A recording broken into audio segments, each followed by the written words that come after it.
Chapter 23. The young master is back, shouted a servant. Immediately, all the servants began to move and began to prepare lunch. A large table was placed in the middle of the hall. Fan Xian and the countess sat opposite each other, and between them was a mess of dishes. The atmosphere was a little strange, because the servants who had nothing to do were also staring at Fan Xian's chopsticks and did not go to the backyard to eat. A few of the younger maids secretly swallowed their saliva, as if they were a little hungry. This was an unwritten rule of the count's manor. Under Fan Xian's forceful request and the countess's tacit consent, everyone had long since gotten used to it. As long as Fan Xian ate in the count's manor, he had to taste every dish and express his satisfaction before anyone else was allowed to eat. Although they did not understand why the young master, who had always been cute and gentle, would have such a rude and unreasonable idea, when Fan Xian's closest maid, Donger, tasted the saltiness of Fan Xian's food before he ate and was fiercely chased out of the manor, everyone knew that this young master still had a shameless side to him. And when Donger left in tears, the countess only looked on coldly and did not say a word. In the entire room, there was only the sound of Fan Xian chewing and sipping soup. All the servants quietly waited to the side with their hands at their sides. Like all rich families, the leftovers from the master's meal were always sent to where the servants lived, as a reward for the lower class. So Fan Xian did not eat much of each dish, only picking up the tip of his chopsticks and sending it into his mouth. However, he ate slowly and carefully. His thin lips were pursed, and it looked like two rays of clear light were opening and closing.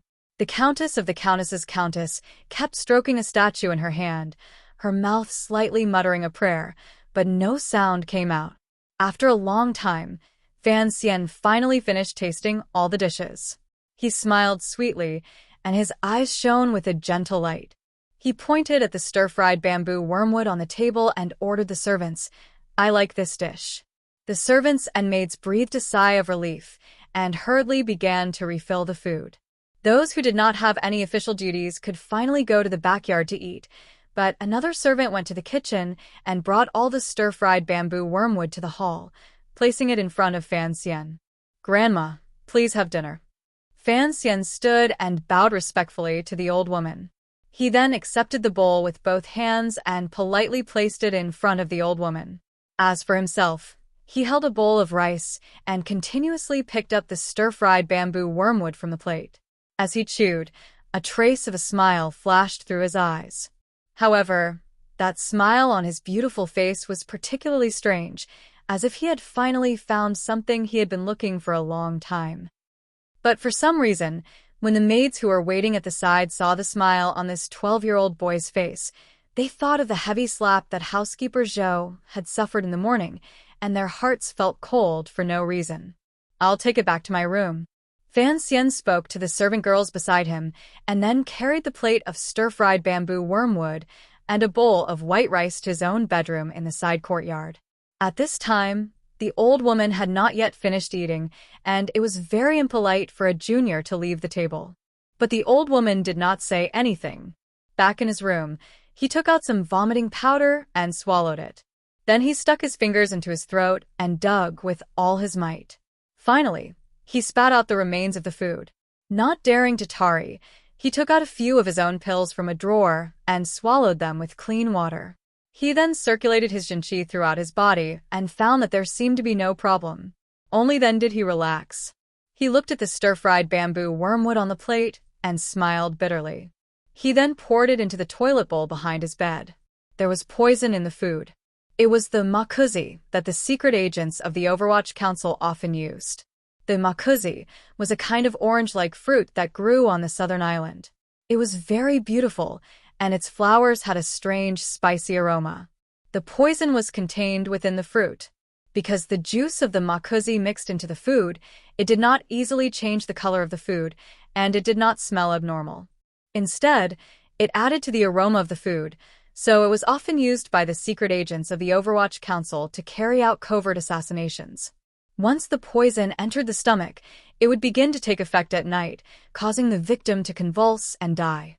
It was especially likely to die from some kind of infection, and it was difficult to determine the true cause of death. Fei Jie was the ancestor of the Overwatch Council's poisons, and Fan Xian was Fei Jie's only disciple. So when he took the first bite of the stir-fried bamboo wormwood, he immediately tasted it. The makuzi had no taste, and its only flaw was that it tasted a little bitter. The assassin who had poisoned it had actually known to mix the juice of the makuzi into the already bitter bamboo wormwood. Fan Xian did not immediately leave to detoxify the poison because he was afraid that the old woman would be frightened. But now he suddenly felt a little scared. He had been a little too bold. If it had not been the makuzi he had thought, but some kind of acute poison, he would probably be dead by now. Ever since Fei Jie had warned him, he had been very careful about what he ate. He was afraid that the concubine of Count Sinan's manor in the capital would try to kill him. That was why he had been eating so strangely. He was afraid that the poison he had eaten would not kill him, but would instead kill the servants in the manor. So he had requested that all the dishes be tasted by him first, just like the legendary eunuchs in the palace who specialized in tasting dishes. Although Fan Xian believed that his life was more important than anyone else's, he did not want innocent people to die because of him. Seeing that the young master had come to the kitchen, the servant hurriedly stood up and brought a stool for him to sit on. "Young master," he asked with a smile, "did you not have enough just now? Would you like some more?" Fan Xian laughed. "I like the stir-fried bamboo wormwood," he said. The cook stood to the side and laughed. "As long as the young master likes it. Yes, it's quite fresh. When did you buy it?" Fan Xian nodded vigorously and asked carefully. "I bought it this morning. Of course it's fresh. By the way, did anyone from outside the manor come to the kitchen today?" "The vegetable delivery man, Old Ha, is sick. His nephew came by." "Nothing. I'll be on my way then."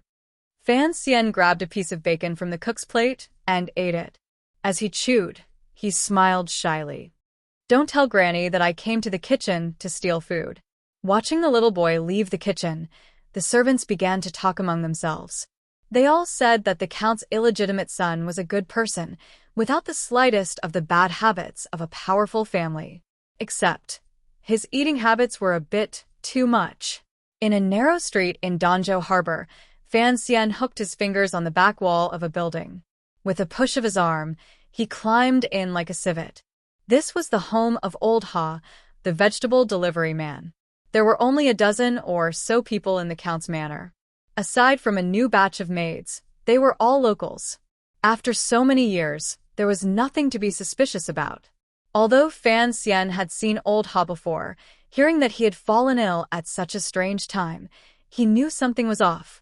Old Ha's room was dark, but in Fan Xian's eyes, it was as bright as day.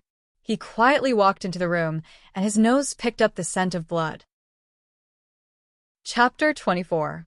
Old Ha's body lay on the bed, covered by a quilt. Only his feet could be seen. The smell of blood was faint. It was obvious that the assassin had taken care of it. If Fan Xian's nose had not been so sensitive under Fei Jie's tutelage, he might have missed it. Fan Xian stood quietly in the corner. The darkness hid the assassin, as well as himself. Learning from the blind Wu Zhu, Fan Xian tried to calm himself. Zhenqi flowed slowly through his body, and his heartbeat harmonized with the noise outside. The assassin should not have left yet. The Overwatch Council spies had always been meticulous. After poisoning Fan Xian, they would have waited until nightfall to confirm the illegitimate son's death. Only then would they have left Danzhou Harbor. And in this city, since the assassin had disguised himself as Old Ha's nephew, he must be familiar with this building and would not be willing to look for another observation spot. But things had developed beyond Fan Xian's expectations. He carefully observed the room. Other than Old Ha's cold body on the bed, there was no one else there. He slowly walked along the wall into the room, careful not to make any noise when he bumped into the furniture. His eyes drifted over the roof and some inconspicuous corners. He walked along the wall until he was near the window. Outside, light shone in through the window. Old Ha's house was obviously not rich enough to use glass, so the light in the room was not very bright. Fan Xian quietly stood next to the light, using the contrast between light and darkness to cover his tracks. After standing there for a long time, he frowned. He might have been wrong. The poison assassin might have left Danzhou Harbor long ago. If that was the case, coming here first instead of restraining housekeeper Zhou was obviously a mistake. He walked to the side of the bed, wanting to see how poor old Ha had died. As he got closer and closer to the bed, he became more and more nervous because he heard a suppressed and light breathing sound. This person's breathing had been hidden in the noise of the market earlier. It was only when Fan Xian got closer to the bed that he could hear it. When the assassin discovered someone had come in, he had already hidden behind old Ha's body. The breathing behind the body was very steady, about 7 breaths per minute. If Fan Xian did not have an abundant amount of Xiantian Jinqi and sharp hearing, he would not have been able to hear it. Fan Xian's footsteps stopped. He looked at the bed for a long time.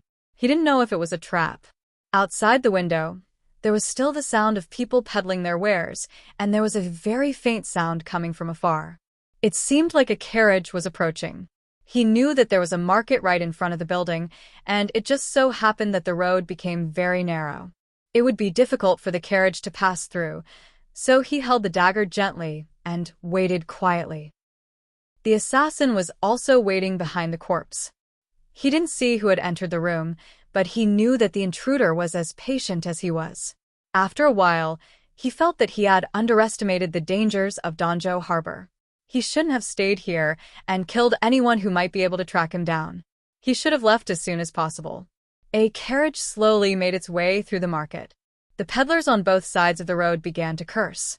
The driver's worried face was obvious. If not for the fact that he was in a hurry, he wouldn't have taken this road either.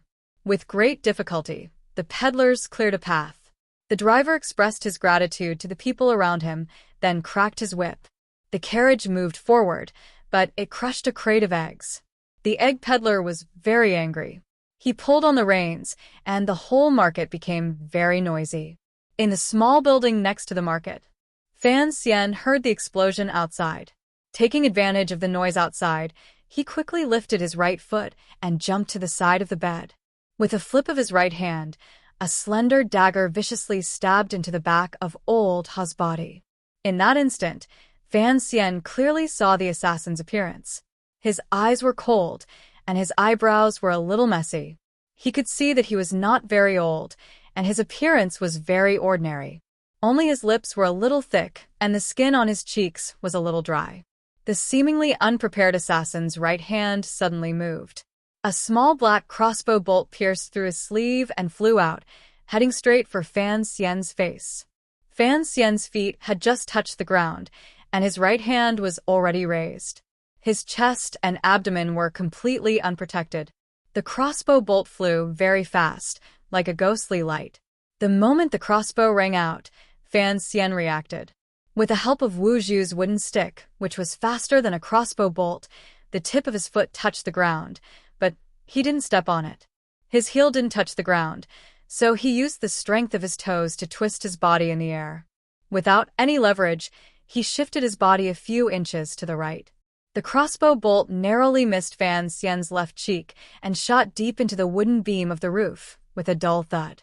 The assassin's face was full of shock. He didn't expect the newcomer to be the beautiful young man who should have been poisoned to death. He didn't expect the young man to be able to dodge a crossbow shot at such a close range. At this moment, the slender dagger in Fan Xian's hand had already followed the direction of the twisting body and ruthlessly pierced into the assassin's body. It made a very unpleasant sound, like the sound of a kitchen knife cutting into pork. Unfortunately, in order to dodge the crossbow bolt, Fan Xian's hand was a little off course. The slender dagger only pierced into the assassin's shoulder, but didn't kill him.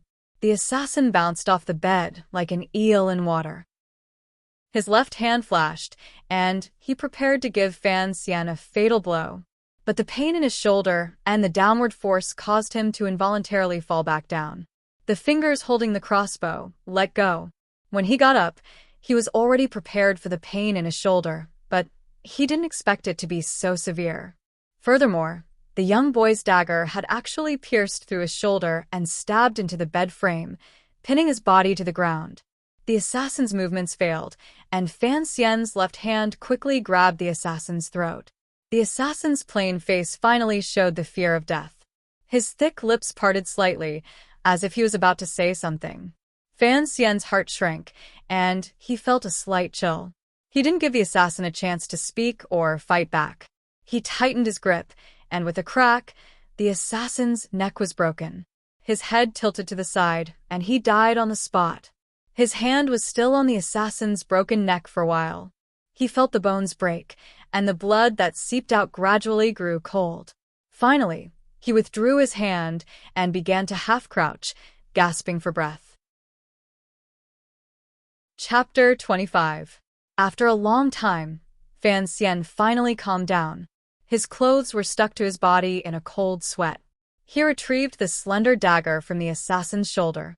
The sound of the blade cutting through flesh and bone was very terrifying. He couldn't help but be stunned. He then removed the small and sinister hidden crossbow from the dead assassin's sleeve. The dagger was painted black to prevent it from reflecting light. But Fan Xian knew that the black paint, which Fei Jia had personally made, was not only poisonous, but also a drug that could amplify the pain of an injured person. He carefully sheathed the dagger in a sheath made of hard camel skin. He looked at the assassin's corpse on the bed and the feet of old Ha, who was delivering vegetables. Then he turned and left.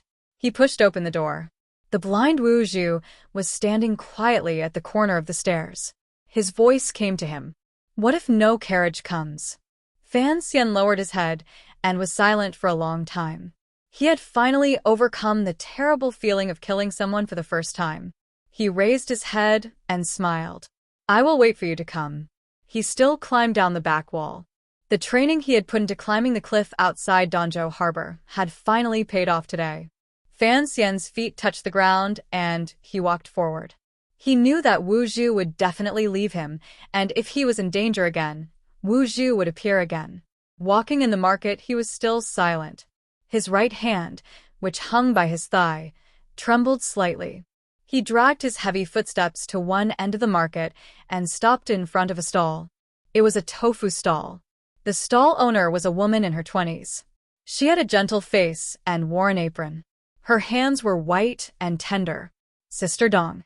Fan Xian greeted her with a smile. This was Dong, the maid he had chased out of the count's manor. When he was very young, Fan Xian would often lie in her arms and sleep, and their relationship had always been very good. After Dong left the manor, she set up a tofu stall in the market, so Fan Xian would often come here to buy tofu. When Dong saw him, a gentle smile appeared on her face. She let him in. "Young master, why are you here?" As he sat on a small stool, another resident came to buy tofu. Dong looked at him with some difficulty. Fan Xian nodded and told her to look after her business. Turning around, he found a crib behind the stall. On the crib sat a little girl about 2 or 3 years old. Her cheeks were rosy, and she was stretching out her clumsy hands to play with the little bell tied to the crib. Fan Xian reached out and picked up the little girl, playing with her. Donger turned around and saw it. She hurriedly came forward and took it into her arms. She complained, "Don't dirty your clothes. When we get back, you'll have to let those maids wash them again." Fan Xian chuckled and said, "Sister Dong, when I was your daughter's age, didn't you hug me every day?" Dong smiled and said, "I'm a young master. How can you compare with us servants?" It was a little strange. Dong had been chased out of the count's manor by Fan Xian because she had tried the salty and bland food before Fan Xian. But from her tone, it seemed that she did not hold a grudge against the little boy. Fan Xian scratched his head, not knowing what to say. Dong seemed to see that he was in a bad mood, so she teased her daughter and called out, "Call me young master, young master. Call me uncle," Fan Xian insisted. He sat in the tofu stall for a long time, watching Dong cut the tofu, weigh it, wrap it in paper, and teasing the little girl next to her to call him uncle. After a long time, Fan Xian finally got rid of the chill in his heart. He stood up and said goodbye to Dong. Dong was a little embarrassed and said, "Since you've come, I don't have anything good to eat." Fan Xian laughed and said, "Sister Dong, do you think I'm lacking food?" "That's true." Dong covered her mouth and laughed, revealing all the shyness of a young married woman. She suddenly said, "Thank you, young master, for buying these things for me."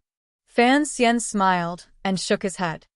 "As long as you don't blame me for kicking you out of the count's manor." Dong smiled and didn't say anything. She trusted the young boy in front of her. Although she didn't understand why he was angry that day at dinner, she knew that he didn't do it on purpose.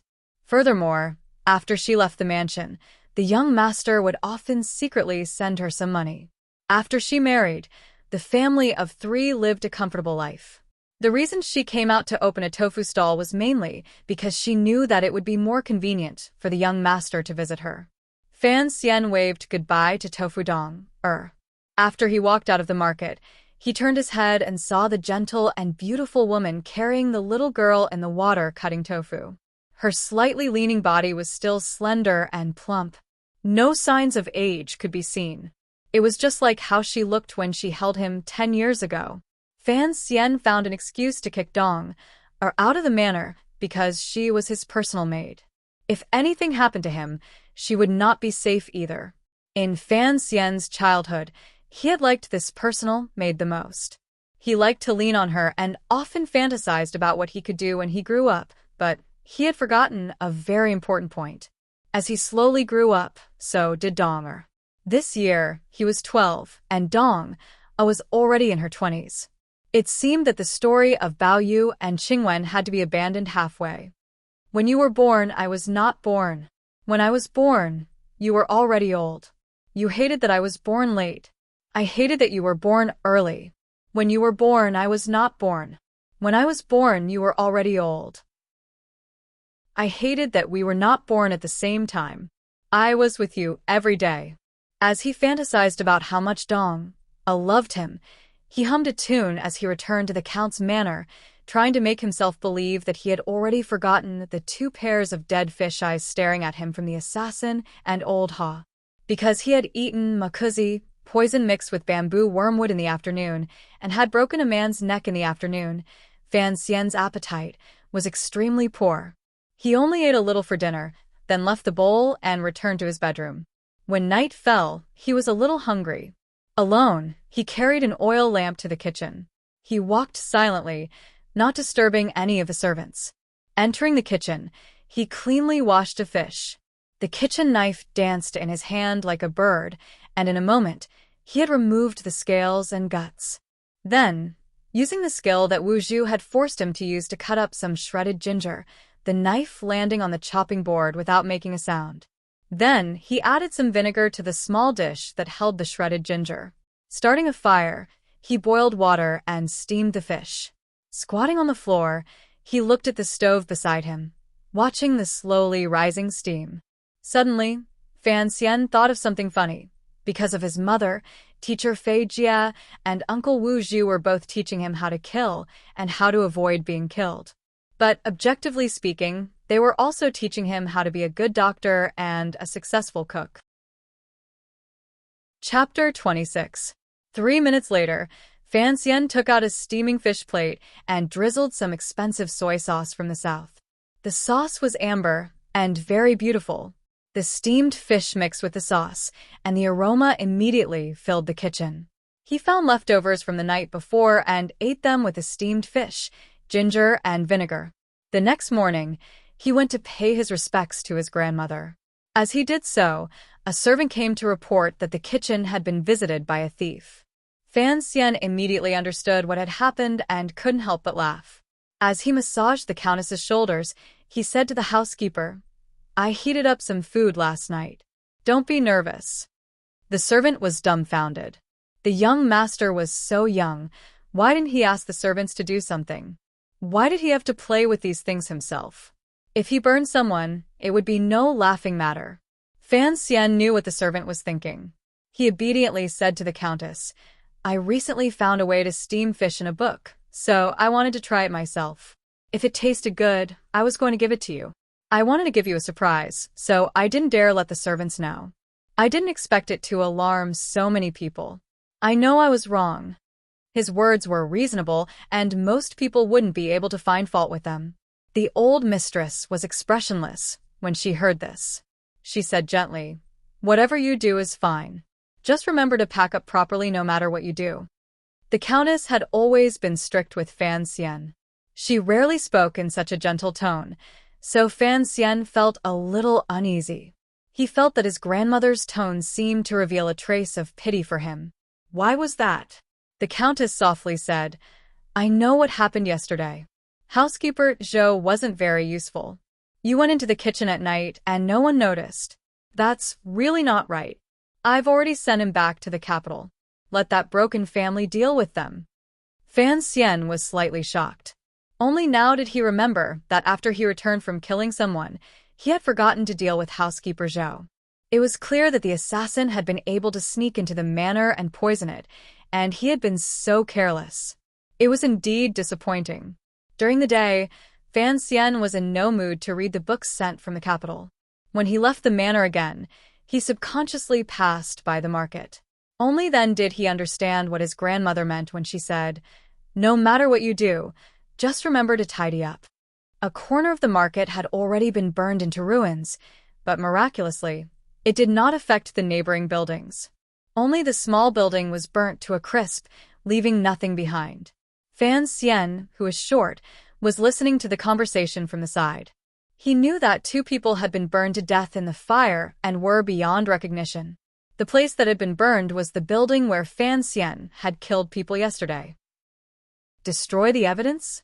Fan Xian remembered that his grandmother had just said that she had sent housekeeper Zhou back to the capital. Connecting this with the wretched ashes in front of him, he suddenly felt a chill run through his body. He finally understood what had happened. He really did not think that his grandmother, who was too strict with him and didn't love him enough, would be so meticulous in her thinking. For the sake of her grandson's safety, she would do such a thing. Thinking of the old woman's normally closed eyes and resting appearance, Fan Xian could not connect this image with the ruins in front of him that were still giving off smoke. Fan Xian mingled in the crowd and looked at the charred remains of the blackwood in front of him. He knew he had learned a few more things. Some of the nearby residents noticed his arrival. After greeting him, they were about to say something, but Fan Xian pretended not to hear them and left the market. Without realizing it, he had walked into the familiar grocery store. The housekeeper has been sent back to the capital, said Fan Xian. Wu Zhu stood in the store, his body facing the quiet street. He did not react. The residents had all gone to the market to watch the excitement, so the street was very empty. The small building we went to yesterday was burned, continued Fan Xian. Wu Zhu still did not react. Fan Xian grabbed the corner of his sleeve and said in a low voice, Do you think I was stupid for forgetting to take care of housekeeper Zhou? And I need you to help me clean it up. Wu Zhu turned around and said, Do you want me to pity you? Do you think you are young and do not know how to deal with these things, so your pride is hurt and you seek comfort? There was a rare trace of curiosity in the blind man's voice. Compared to his usual emotionless voice, it was much more lively. Fan Xian laughed. I don't have that extra pride. I just don't feel good about killing people. And... He stopped talking. Deep down, he felt that if it weren't for Fei Jie and Wu Zhu's education, he would not have been more powerful than the children of the rich and powerful. Perhaps, he would have died long ago. In this power struggle, in this secretive background, a little more knowledge did not seem to be of much use. Everyone who stood at the top of the waves of power was proficient in dirty and complicated methods. Compared to them, Fan Xian was really just a naive child. The feeling of killing people or the feeling of being killed? Which do you prefer? Asked Wu Zhu. Fan Xian did not know how to answer. Of course, no one wanted to be killed. Since you already know the answer, then don't ask anymore. Wu Zhu handed him a sign. Also, I think it is necessary to tell you that the Countess drove housekeeper Zhou out of Danzhou, but did not kill him because she did not want the matter to become too serious in the capital. Fan Xian looked at the familiar sign and knew that it was the sign of the steward of the Count's household. This sign belonged to housekeeper Zhou. He raised his head and looked at Wu Zhu with confusion. You killed him? Wu Zhu nodded. Fan Xian suddenly thought of the identity of the assassin. He scratched his head and asked, Why did the assassin's use of poison and follow-up methods resemble the methods of the Overwatch Council? asked Fei Jie. On a bright and beautiful spring day in the west of Jingdo, in the square building with the outer walls painted a layer of gray and black, in a secret room, a thin, beardless old man sat in a wheelchair. His legs were covered by a soft, smooth, and beautiful wool blanket. The glass windows of the secret room were tightly covered with black cloth, not letting in a single ray of sunlight. This old man had been seriously ill many years ago in the north. Since then, he had been afraid of the light. "Old Fei, how is the investigation going on in Danzhou?" The old man looked at the white-haired, strange-looking man of the same age as him. He looked into his brown eyes and asked with a smile. Fei Jie sat in a chair and drank tea. Looking at the strange smile on the director's lips, he wondered who was the real old pervert. Chapter 27. Most of the government offices in the capital were concentrated in the area to the east of Tianhe Avenue. There were not many commoners living there, and the road was particularly wide. On both sides of the road were many beautiful or grand wooden buildings. These buildings were the scattered centers that controlled the power of the country. For example, the old military headquarters was located at the entrance of the road, with a giant stone lion. Every day, it faced the rising sun, baring its fangs and brandishing its claws. In the light and shadow, it looked strange, like a giant prehistoric beast. It did not reflect the military might of the Qing kingdom. The true center of power in the Qing kingdom was deep in the palace in the north of the city. The buildings in the palace were not as tall as the government offices, except for the watchtower that towered into the sky. However, the thick palace walls and the incomparably vast plaza created an extremely sacred feeling. The officials of the kingdom of Qing all knew that the brilliant and astute emperor of the royal palace would not dwell on the specifics of officialdom. Thus, to them, the most terrifying place in the entire bureaucracy of the kingdom of Qing, and the place with the most power, was neither the yamen nor the royal palace. It was the square building in the west of the city, with its outer walls painted with a layer of gray and black. It looked sinister and terrifying. The Overwatch Council was located there. The Qing kingdom implemented a system of 3 departments and 6 departments. The 3 departments were the Overwatch Council, the Ministry of Education, and the Ministry of Military Affairs, which had been upgraded from the old military headquarters. Of the 3 departments, the most powerful was the Overwatch Council. The Overwatch Council had the power of independent investigation, arrest, and, in some cases, trial. No other organization had the power to supervise it. In some sense, it was a wild beast without a leash. It was also like the Emperor's secret agency. No, it should be said that the Overwatch Council was a secret agency that the Emperor had placed in the open. However, the officials of the Qing kingdom were always deeply worried. The current emperor was talented and could subdue the sinister Director Chen and the Overwatch Council's countless secret agents and terrifying power. But what if in the future, who would pull the reins of this ferocious beast? Furthermore, the officials who had suffered under the Overwatch Council always cursed in their hearts. The Overwatch Council was not a wild beast, but a sinister and despicable wild dog. At that moment, in that dark room of the Overwatch Council, there was a quiet and secret conversation going on. The assassins in the Danzhou fire were indeed part of the council, and were under the jurisdiction of Dongshan Road. The 4th Bureau had always been in charge of the organization's affairs in other places. The Internal Affairs Division found out that an official of the 4th Division is a distant relative of the second wife of the master's family, so this mission should be arranged as such. Fei Jie looked at the director and said in a hoarse voice, "Identity?" This was what the old man was most concerned about. Fei Jie squinted, his brown eyes full of uncertainty. "I believe that among the 8 people who know about this, no one will leak it. Although Master Wu was the lady's personal attendant, he rarely fought. Today, no one in the world has seen him in person. The only person he has met is Yi Luyan, who is now a grandmaster. It is even more impossible for him to travel to Danzhou. There are no such coincidences in this world, so there is no need to worry about others deducing his identity because of Master Wu." The director's fingers were thin and bony, his knuckles protruding. He gently tapped the table and said thoughtfully, Back then, I wanted you to kill all the Black Knights who had seen Wu Zhu that night, and you pleaded with me. Now that I think about it, you were wrong." Fei Jie smiled. His eyes, which had become brown because of too much exposure to poison, flashed with an indescribable light. Many people died that night. Fei Jie, at least on the surface, did not seem to fear the old man in front of him. After all, his status and experience were there. He laughed and said in a hoarse voice, "Unnecessary killing is extremely stupid. Have you forgotten? The lady once said that." Oh. The old man smiled as well, as if thinking of many happy things in the past. But in the midst of this smile, he issued a very sinister order. Dongshan Road takes orders from the 4th Bureau. Since the documents are all signed, there is no mistake in the procedure, so Dongshan Road does not need to take responsibility for this matter. The others can be dealt with as they wish. He smiled and said to himself, "To use my power to kill the people I want to protect, is this a coincidence? Or are some people testing something? That second wife, it seems, is not simple." He continued. The 4th Bureau's Yan Ruahai did not supervise well and sign the documents randomly. If it wasn't his own son, he would kill blindly and cause trouble.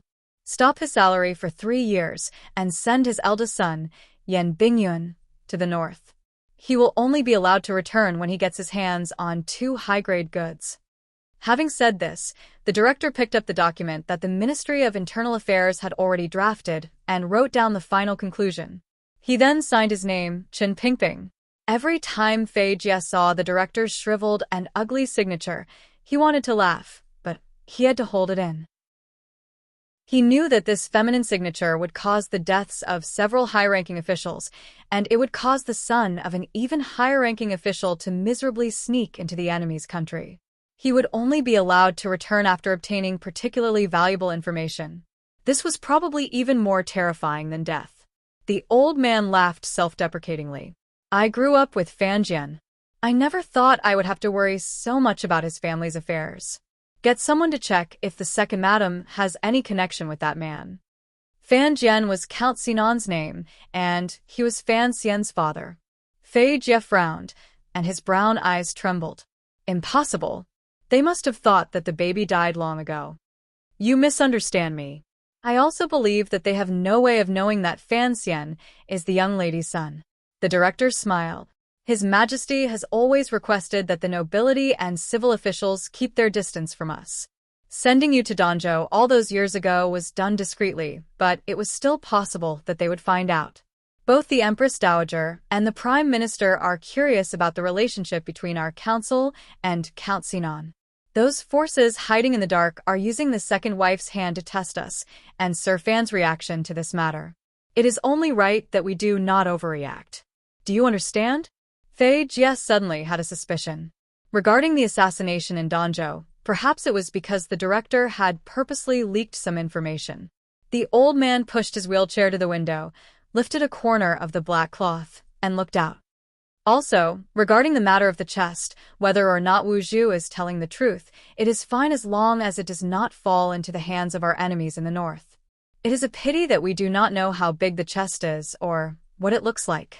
Fei Jie came to his side and followed the old man's gaze out the window.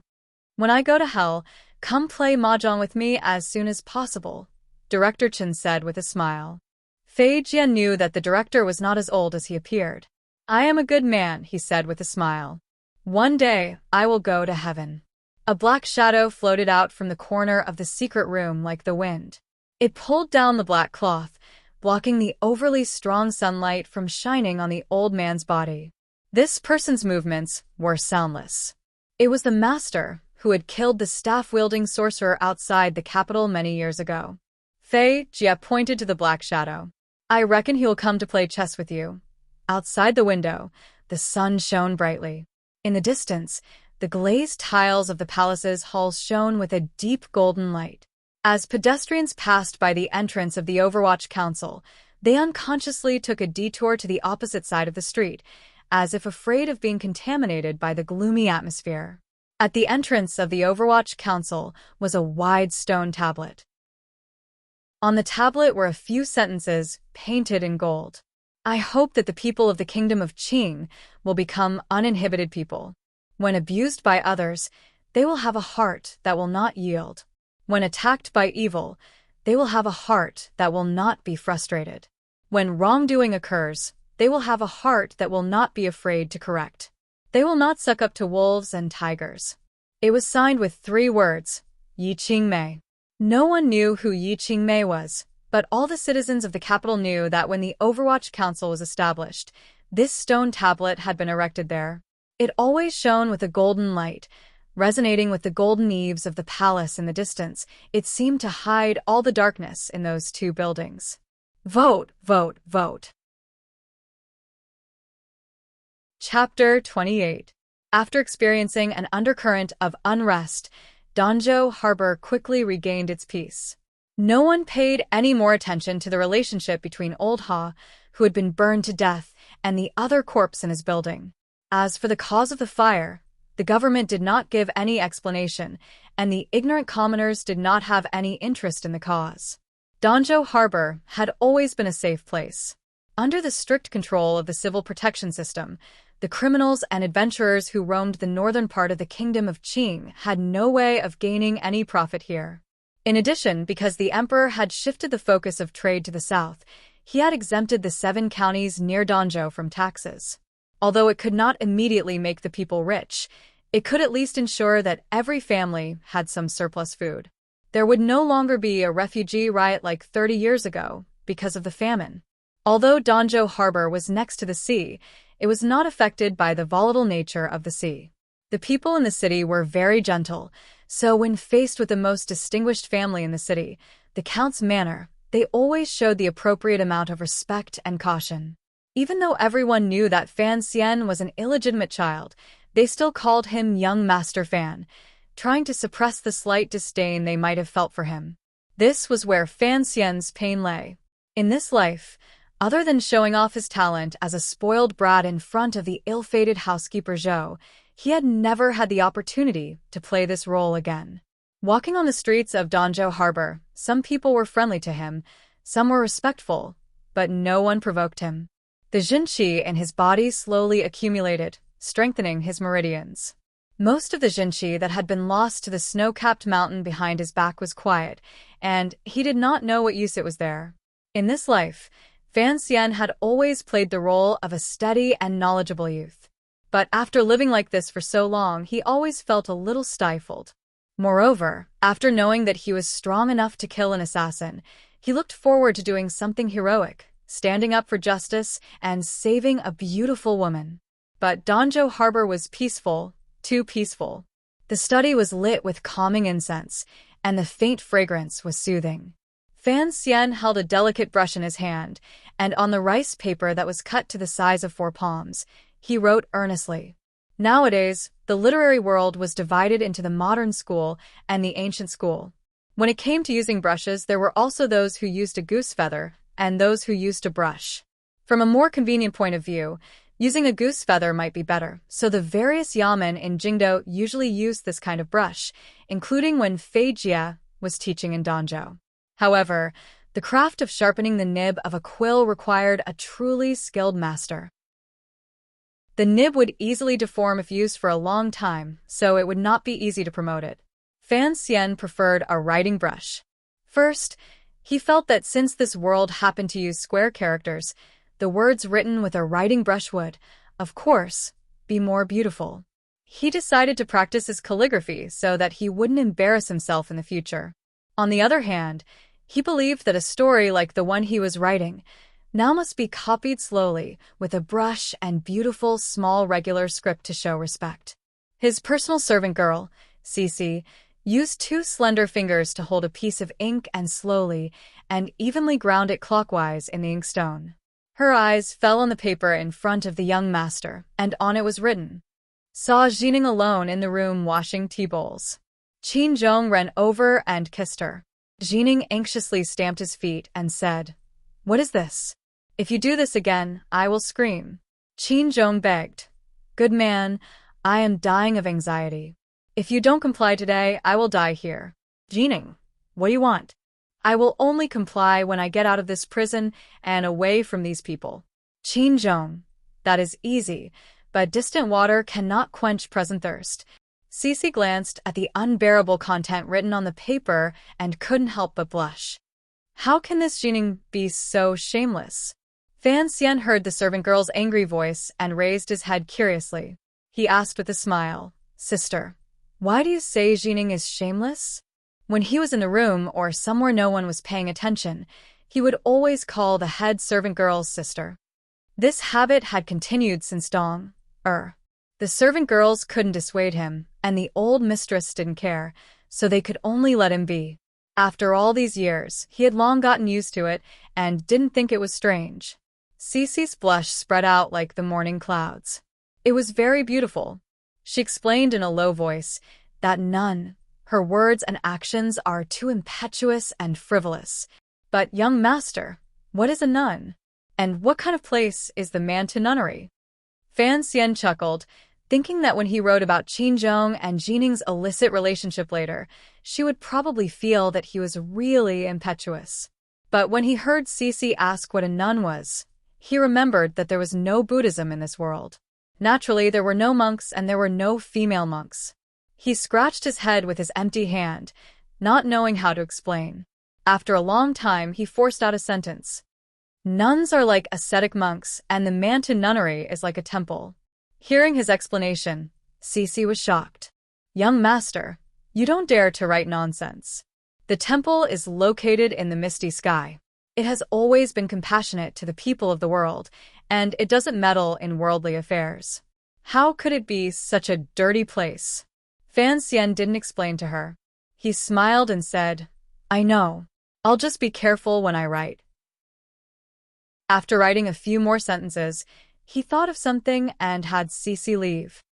He didn't want the servant girls to see the content that was not suitable for children and report it to the old mistress. When he was young, he often told stories to scare Dong. Dong always thought that it was the teacher who taught him. Later, she really did complain to the old mistress, causing Fan Xian to read silently for a few days. Cece gave him a few careful reminders, put down the ink in her hand, and pushed open the door. Before she left, her graceful posture made Fan Xian's heart slightly warm. Fan Xian held the brush in his hand and pondered, thinking that copying Dream of the Red Chamber was indeed much more complicated than plagiarizing the poems of the predecessors. He had started writing a year ago, and until now, he had only written 15 chapters from memory. Fortunately, his mind was now strangely clear, and the memory of his previous life was not the slightest bit off. In fact, it was even clearer. It was thanks to this that he could remember Chao Shuichen's beautiful, but actually difficult to remember poems in his sleep. But the background of the characters in the book was always somewhat different from this world. He didn't know if others would understand when they read it in the future, so there were some important parts that needed to be slowly changed. But Fan Xian still had great confidence in his dream of the Red Chamber. A cow, led to Beijing, would still be a cow. Dream of the Red Chamber? In this world, it would still be Dream of the Red Chamber, and it would still be a cow. Chapter 29. He really envied the times when he was studying in his previous life. He had fantasized about reading at night, so he had dragged Cece along to accompany him to write for half a day.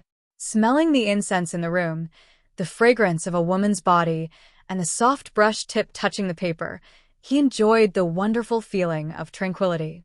But he was afraid that if word got out that he was writing a book, it would bring him a lot of unnecessary trouble. So, he decided to quietly write on his own in the future. Fan Xian always felt that he had to prepare for his future life in the capital, both materially and spiritually. And for a long story like Dream of the Red Chamber, it was impossible to be like plagiarizing a poem and blurt it out at a banquet. So, it had to be prepared in advance. For some reason, he always felt that his future life would be inextricably linked to the heart of the kingdom of Qin, the faraway capital.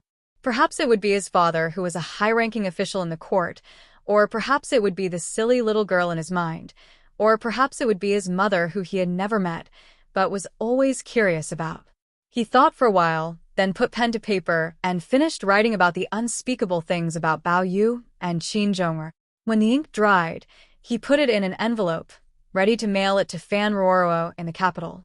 Fan Xian did not keep any manuscripts in his mansion in Danzhou. Every time he wrote one, he would send it to the capital, because it was really difficult for him to suppress his desire to share the beautiful experiences of his previous life with the people of this world.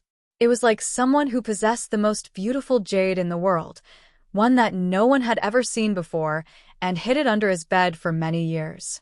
His heart must be itching to die, and he would always want to let the whole world know, at least one person, know of the breathtaking beauty of the jade.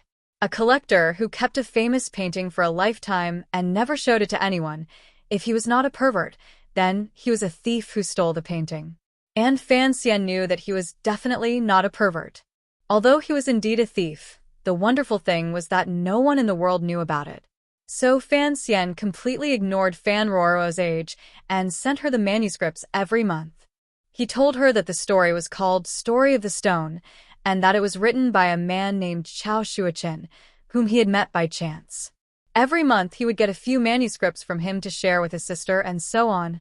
Although in the first 15 chapters of Dream of the Red Chamber, Qin Keqing met Baoyu in her dreams and Baoyu had his first love affair, Fan Xian was certain that the little girl, under the influence of his letters for so many years, would not see it as a scourge or a ferocious beast, nor would she see her brother as a perverted person.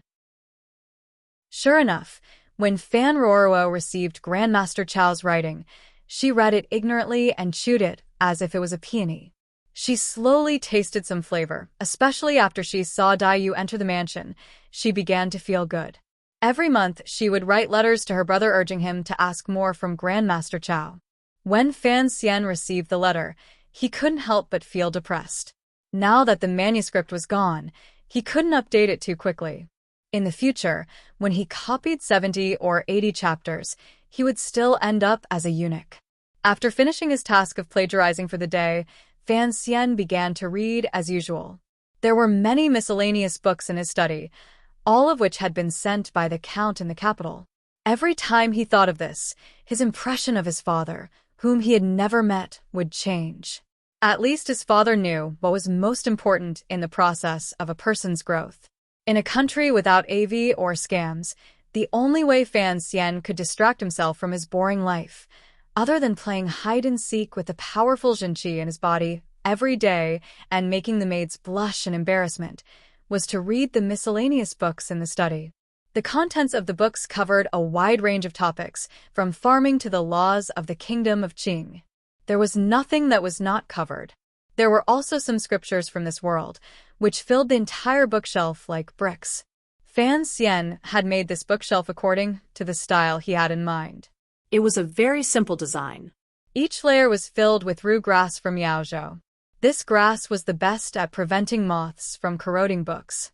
However, few people in this world knew about it, so it was only used as a common perfume in the manor. After reading these books for many years, Fan Xian discovered many traces of what he had learned in his previous life. The only difference was in the way they were expressed. This understanding made him put an end to the idea of plagiarizing Han Fizi, Xuanzi, Laozi, Sun Tzu, and Sun Tzu to become a great scholar. No matter what aspect of learning, whether it was poison discerning, cultivation, or reading, Fan Xian was very serious. With a steadiness and hard work that did not match his age, he continued to accumulate knowledge. This was because he understood that he was not much more than other people. He had not come to a perfect world with an average IQ of 50. The only advantages he had were the little bit of knowledge that had settled down in society on Earth, and the fact that he had awakened much earlier than most children. There was a light sound from the oil lamp, and a small ball of flame jumped out. It suddenly became a little brighter. Fan Xian bent over the table and read, gradually falling asleep. The next morning, after waking up and washing up, Fan Xian first went to the old lady's bedroom to pay his respects before going to the hall for breakfast. Ever since the incident with the assassins, the way Fan Xian looked at his grandmother was very different from before. Apart from the morning and afternoon greetings that he had insisted on for many years, he would often chat with his kind-looking grandmother, telling her a few jokes to make her happy. I heard that one day, His Majesty summoned the Prime Minister, the consular ministers of the Council of Elders, the director of the Overwatch Council, the head of the palace eunuchs, and a group of high-ranking officials to the Great Hall to discuss state affairs. In the end, a meteor fell from the sky and smashed through the roof of the hall, crushing all the ministers who were kneeling below. His Majesty hurriedly summoned the imperial physician who was waiting outside the sick room. Not long after, the imperial physician came out. His Majesty asked, "Imperial physician, can the Prime Minister be saved?" The imperial physician shook his head. "The Prime Minister cannot be saved." At the beginning of the joke, the old lady's face was full of suspicion. She did not know why the child was talking about the affairs of the capital. She had personally experienced the treacherous aspects of power, so she had always been cautious. His Majesty asked, "What about the consular ministers?" The imperial physician shook his head dejectedly. "Alas, they cannot be saved." His Majesty asked, "Eunuch Hong?" The imperial physician still shook his head. His Majesty was furious and shouted, "Then who can be saved?" The imperial physician's spirits rose, and he said, "Your Majesty, the kingdom of Qin can be saved." Hearing the last sentence, the old woman suddenly woke up. She laughed so hard that she almost cried. Pointing at Fan Xian's innocent face, she laughed and scolded him. "You little mischievous brat.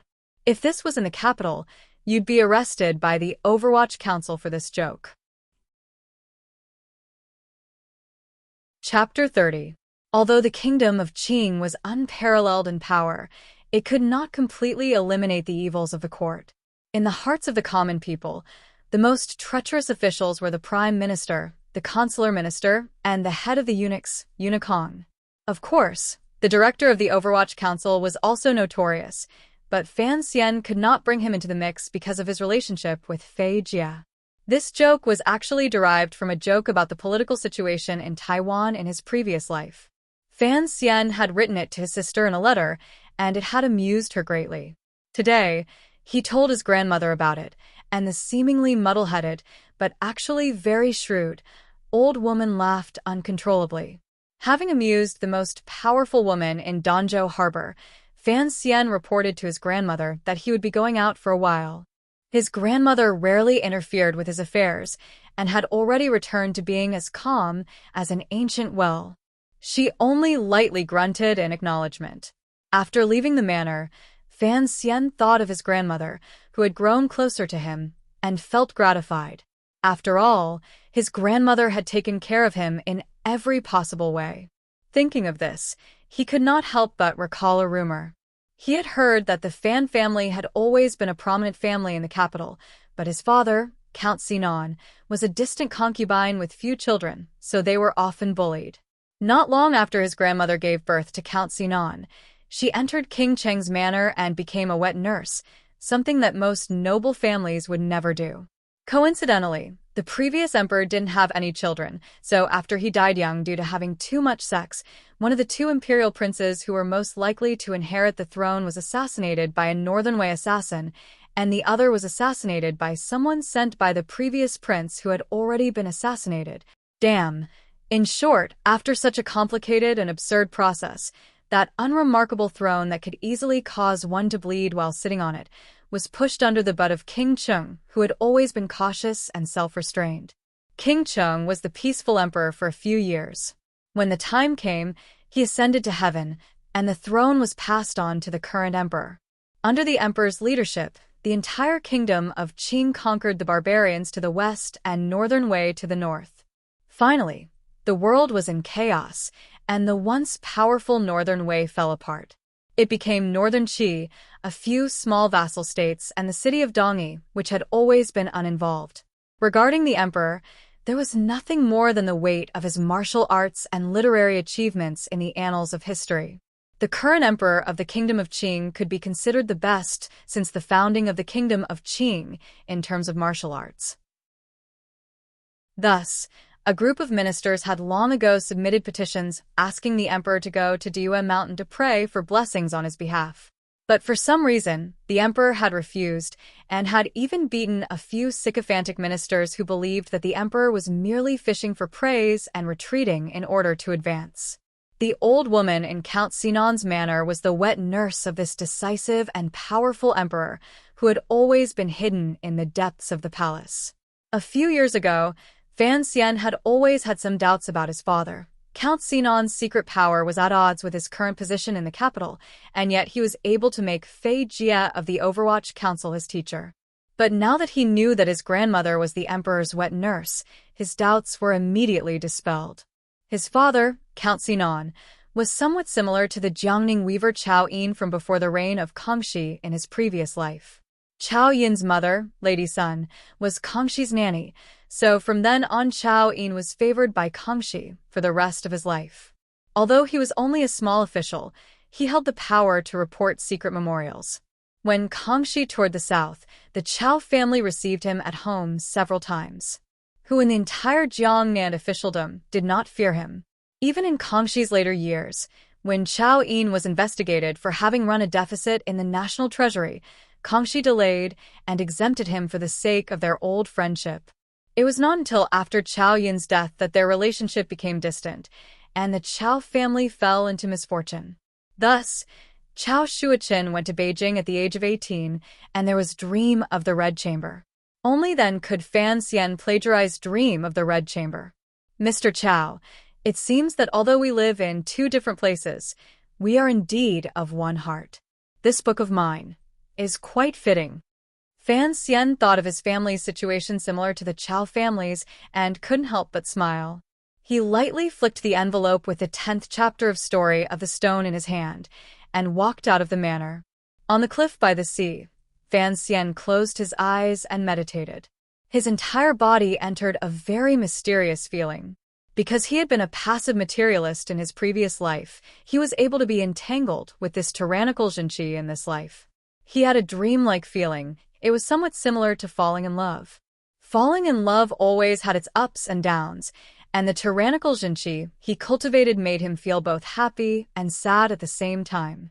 It was clear that this tyrannical Jinqi had caused his body to undergo some very miraculous changes, such as his strength and reflexes.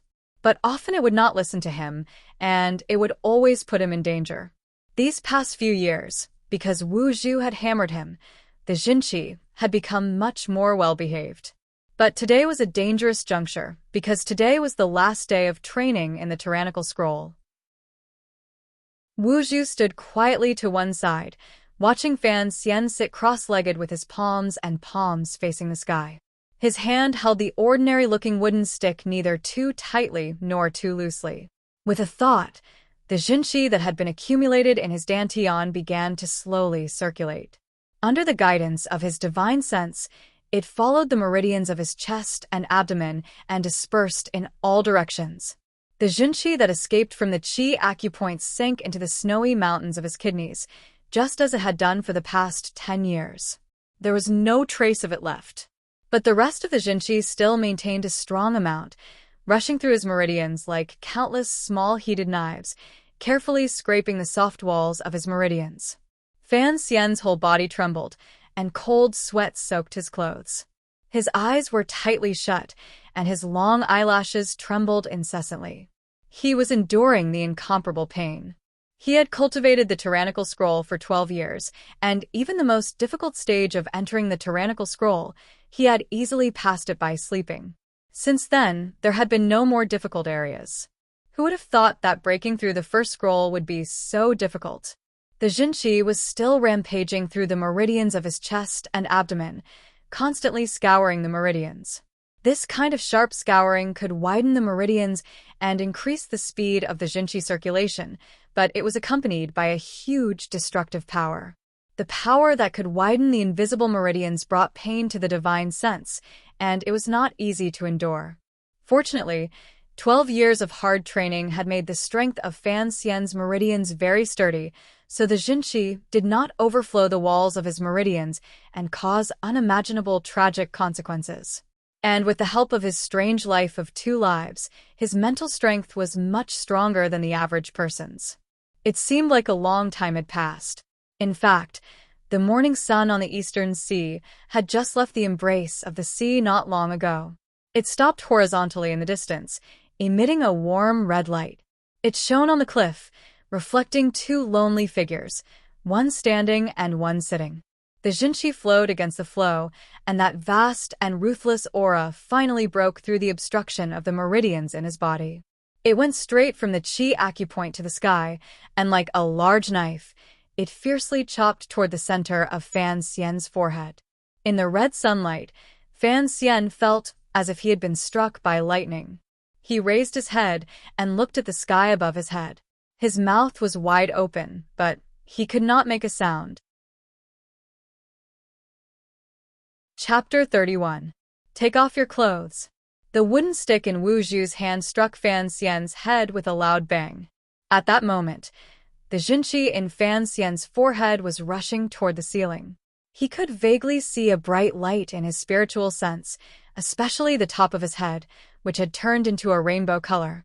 But it was a bit sticky, and he couldn't see it clearly. A wave of annoyance spread out from the blockage, making Fan Xian very vexed and depressed.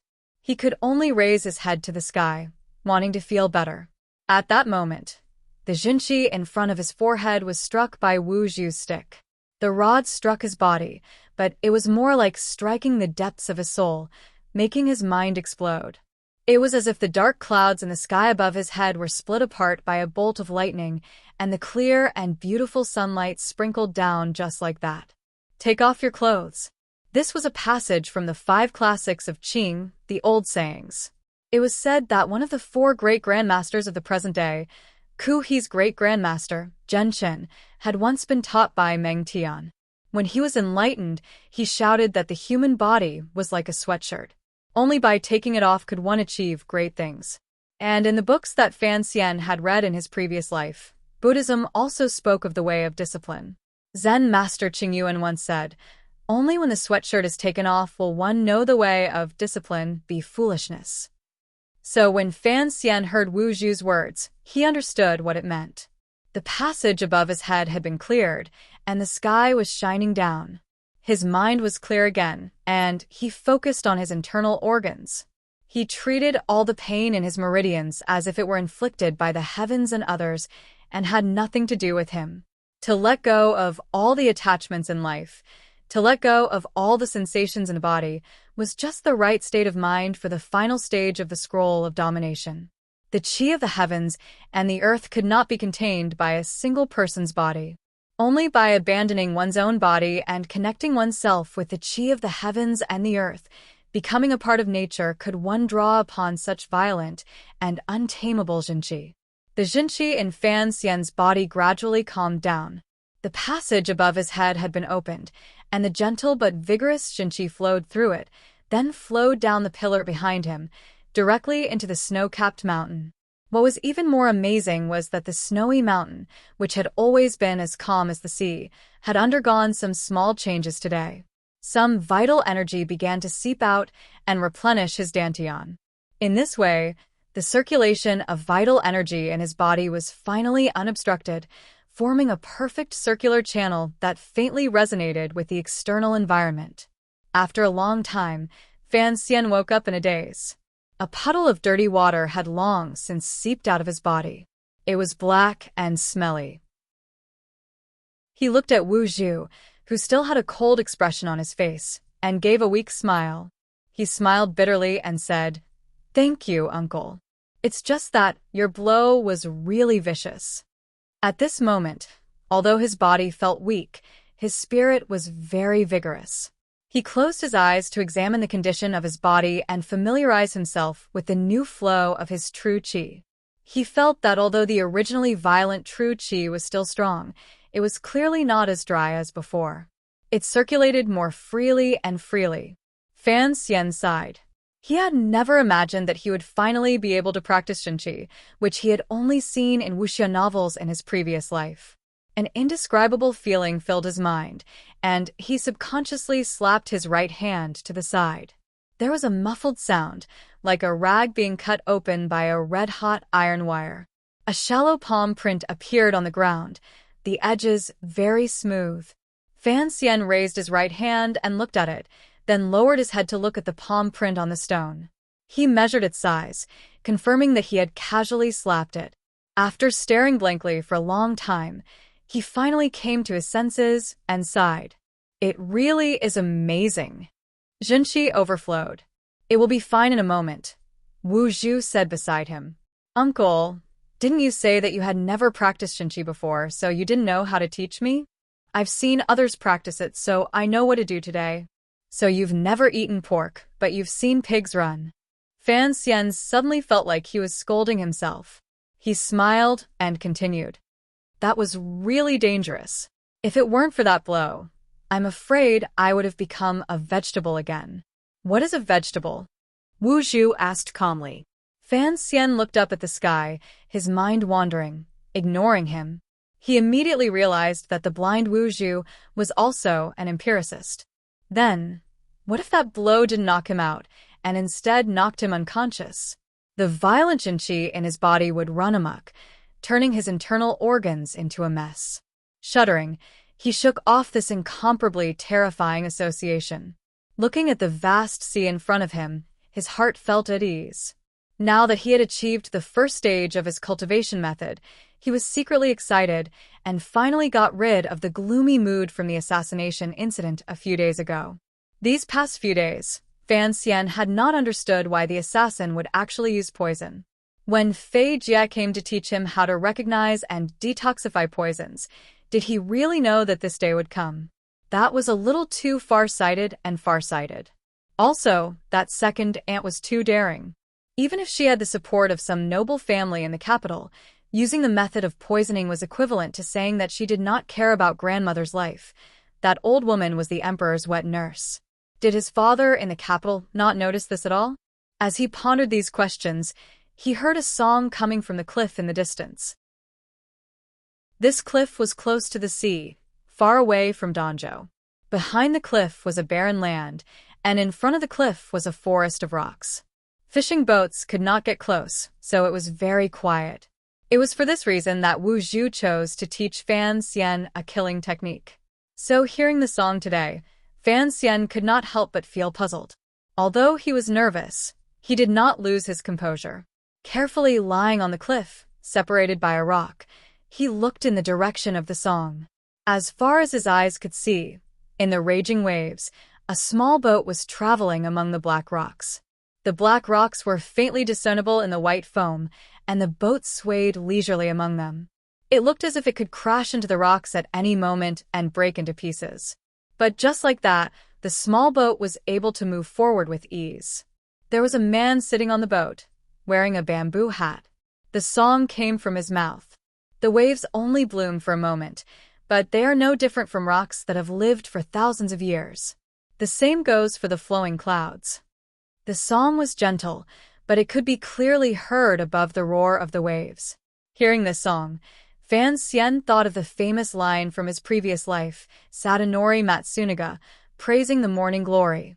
The morning light only bloom for a quarter of an hour, but they are no different from a pine tree that has lived for thousands of years. He felt that the person on the boat was very elegant, but also unfathomable. As he was thinking, he heard Wu Zhu's cold voice. Hide. Fan Xian unconsciously hid his body behind the rock.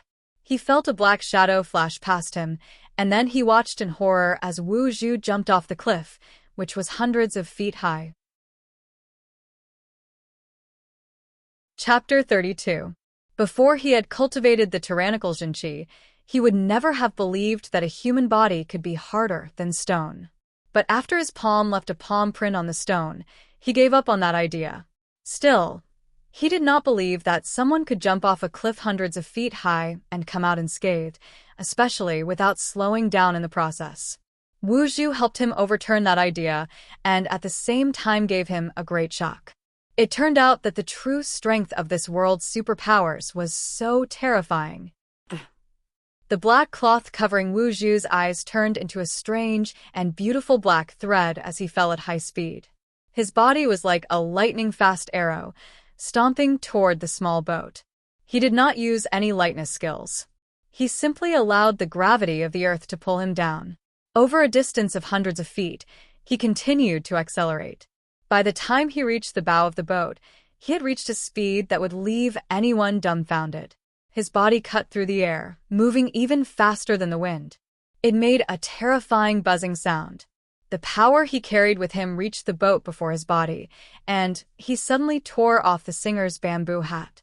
The hat flew off and fell far into the sea, revealing the singer's face. The singer's features were simple and unsophisticated, and his eyes were as calm as the autumn waters. Seeing the pair of feet coming down from above, his pupils shrank, and a bright light flashed. A pair of white, jade-like hands gently danced outside the sleeves. Like withered twigs sprouting, the knuckles spread open. Countless waves of qi shot out from the singer's fingertips. Before Wu Zhu could crash into the boat, the qi shot into the unending waves of the sea, pushing the boat back 2 steps in the white waves. It was in these 2 steps that Wu Zhu smashed into the bow of the boat like a rock from the heavens, but not into the singer's body.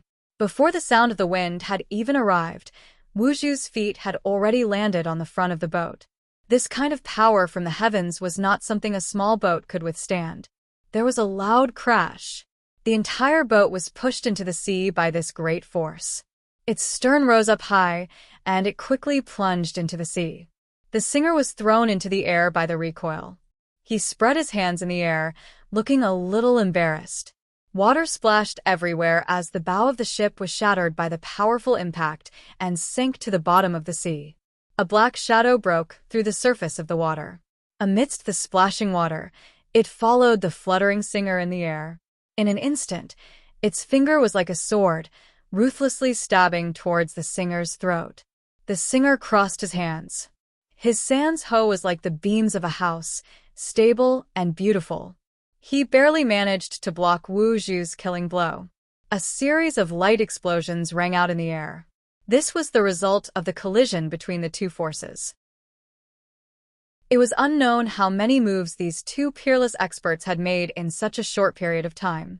A moment later, the 2 figures quickly separated and landed on both sides of the extremely narrow beach at the bottom of the cliff. On the surface of the sea, the debris of the boat slowly floated to the surface, looking like the residue in a Chinese medicine jar. Only half of the boat's stern was left floating without an owner, looking very miserable. "The assassination failed, so you'll have to pay for my boat fare," the singer said with a smile, looking at the black cloth covering Wu Zhu's eyes. Having said this, he extended his hand towards Wu Zhu from a distance, as if he was going to demand compensation from him. He was 30 feet away from Wu Zhu, but as soon as he extended his hand, Wu Zhu frowned. He quickly took 2 steps back and leaned his body to the side, avoiding the direction the singer's finger was pointing in. There was a rustling sound, and the sand where Wu Zhu had been standing was densely packed, just like the line in the poem, 10,000 holes in the sand when the rain hits the sand. Separated by a distance of 30 feet, with a light wave of his hand, the force penetrated the sand. There were not many people in the world with this level of cultivation. "Why are you here?" Wu Zhu tilted his head slightly. Although his face showed no expression, it was clear that he was much more cautious than usual. "I fought with you 16 years ago. Since then, I haven't found a worthy opponent," the singer replied with a smile. "Last year, I went back to the capital. Yi Chong said that he couldn't find you after all these years. I thought you really went to another world with Miss Yi. I couldn't help but drink 2 cans of wine, one of which I poured on the ground and shed 2 drops of tears. This year, I'm traveling again. Just now, I felt a strong aura on the surface of the sea, so I came to take a look. I didn't expect it to be you." The singer sighed angrily. "I haven't seen you for more than 10 years. Why do you want to kill me? You know that I can't kill you, and you can't kill me." Wu Zhu tilted his head in thought, as if acknowledging this fact. The singer knew that this blind man had a strange temperament. If he could kill him, he might actually do so. He couldn't help but smile. "After Miss Yi left, I thought you would return to the temple. Why did you come to Danzhou Harbor? You know why I want to kill you." Wu Zhu didn't answer. Instead, he said coldly, "In this world, only a few people know me, and among them, You are the one with the biggest mouth."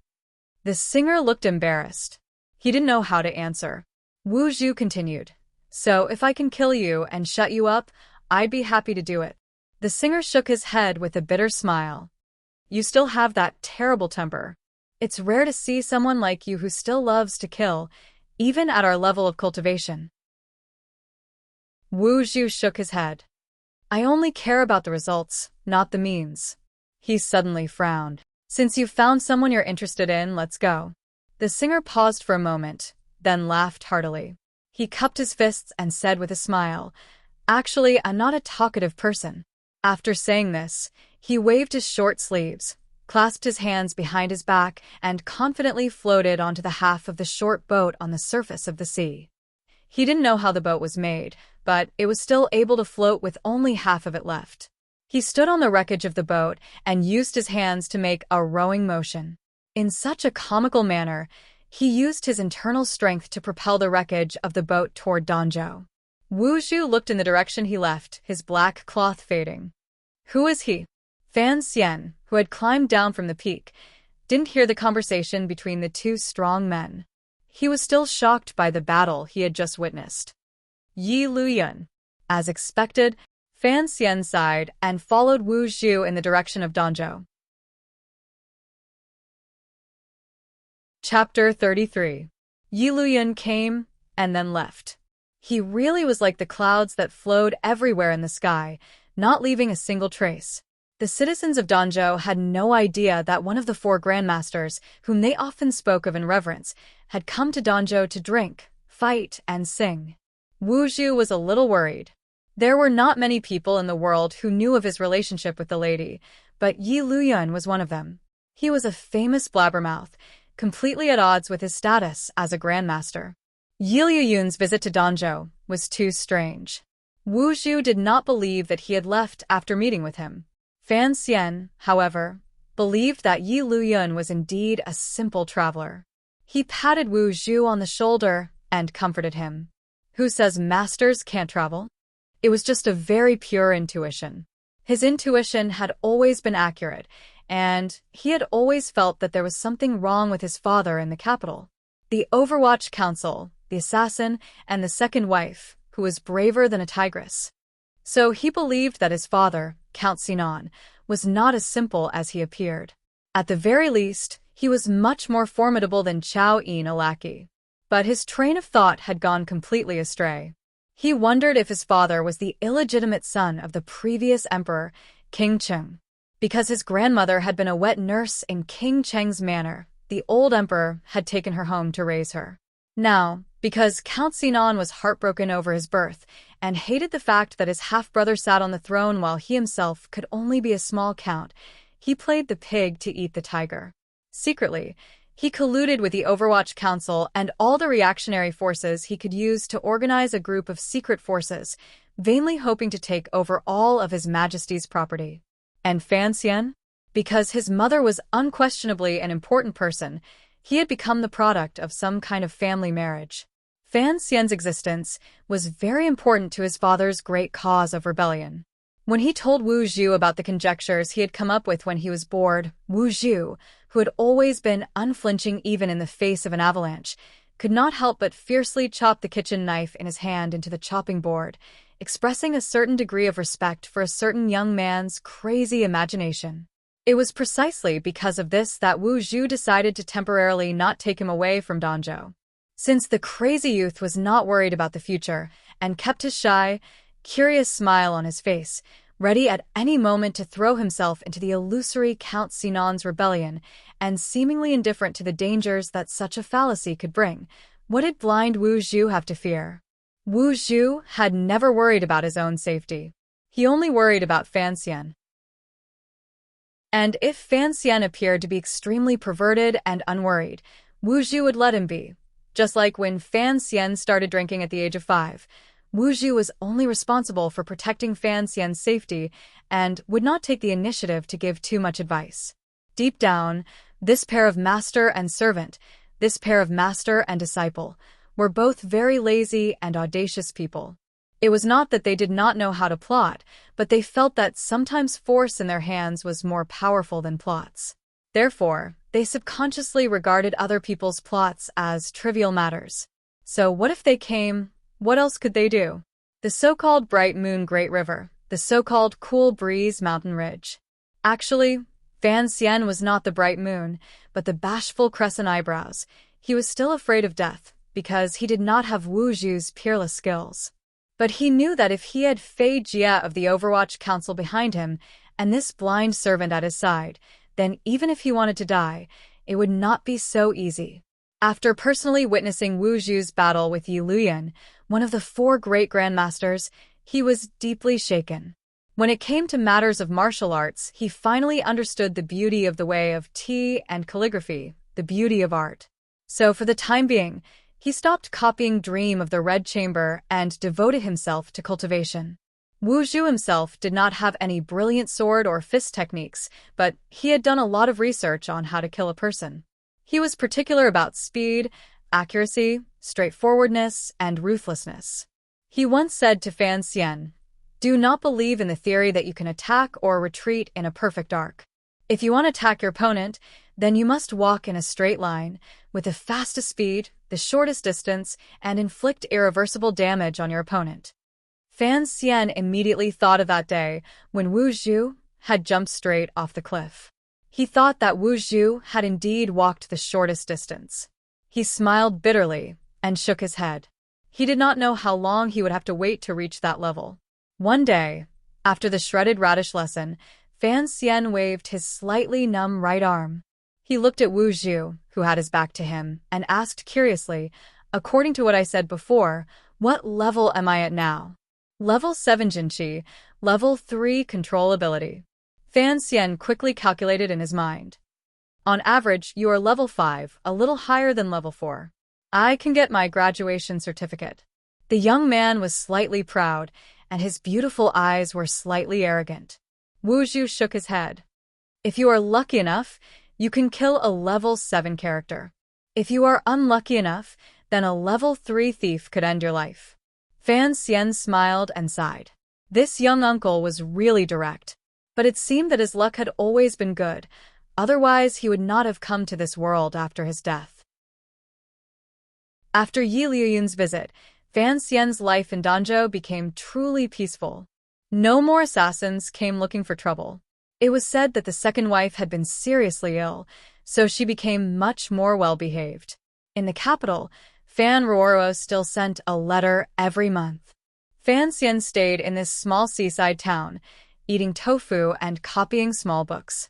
Occasionally, he would wear colorful clothes to show filial respect to the old lady, go to the grocery store to drink, and cut up shredded radishes to go with the wine. His days were very leisurely. One day, a mirage appeared on the seashore. The residents of Danzhou Harbor all ran out to see what was going on. Although they lived by the seashore for a long time, seeing the illusory, fairyland-like islands on the horizon still excited them greatly. Wu Zhu became strange. He closed the door of the grocery store and walked to the remote seaside. Alone, he climbed up a cliff and quietly watched the scene, as if remembering something that made him very unhappy. The mirage did not last long. After a while, it disappeared, but he still quietly watched the scene. Looking through the black cloth, it was as if he was not blind. Fan Xian climbed up the cliff. His naked upper body was very well proportioned, and he had already shed his skinny figure. He looked at Wu Zhu sitting there quietly. Not daring to disturb him, he also sat down with him, looking at the sky, which was illuminated by the setting sun in the west, the color of fire. After a long time, Wu Zhu suddenly asked coldly, "How old are you this year?" Fan Xian casually tied his long black hair behind his head, revealing a beautiful face that had finally begun to show its heroic spirit. He smiled and replied, 16. Chapter 34. Wu Zhu was a strange and mysterious man. In Fan Xian's eyes, Wu Zhu's life was bleak. He had lived for more than 30 years without a companion. Other than Fan Xian, there was no one he could talk to. Some of the residents of Danzhou Harbor still believed that Wu Zhu was not only blind, but also mute. His eyes were always covered by that black cloth. Fan Xian thought that there must be a terrible disability underneath, which was why he didn't want others to see it. Teacher Fei Jie called him Master Wu. It was obvious that Wu Zhu had been in the bureaucracy of the capital, but his way of doing things didn't have the air of an official. There wasn't even a hint of the mundane. He was like an immortal who didn't eat the food of mortals. Thinking of this, Fan Xian subconsciously looked at him. After Wu Zhu asked that question, he returned to silence. Coldly, he gazed at the dusk on the horizon. The faint red light enveloped his body and reflected on the black cloth covering his eyes, reflecting a color that leaped like fire. Fan Xian suddenly thought of a terrifying possibility. After thinking for a long time, he murmured, "Uncle, you were staring at those mountains in a daze. You didn't come down from the sky, did you?" He could accept things like Nigong now, and he even believed that the heavens had eyes. That was why he had been in this life.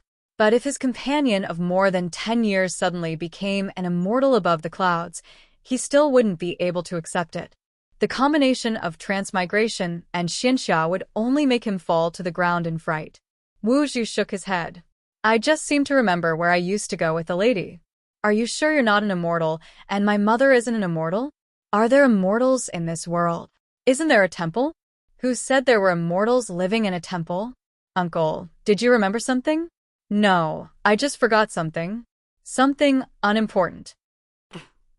Wu Zhu stood up and nodded to the other side of the sea, as if saying goodbye. "Let's go back. There are some things I can tell you now."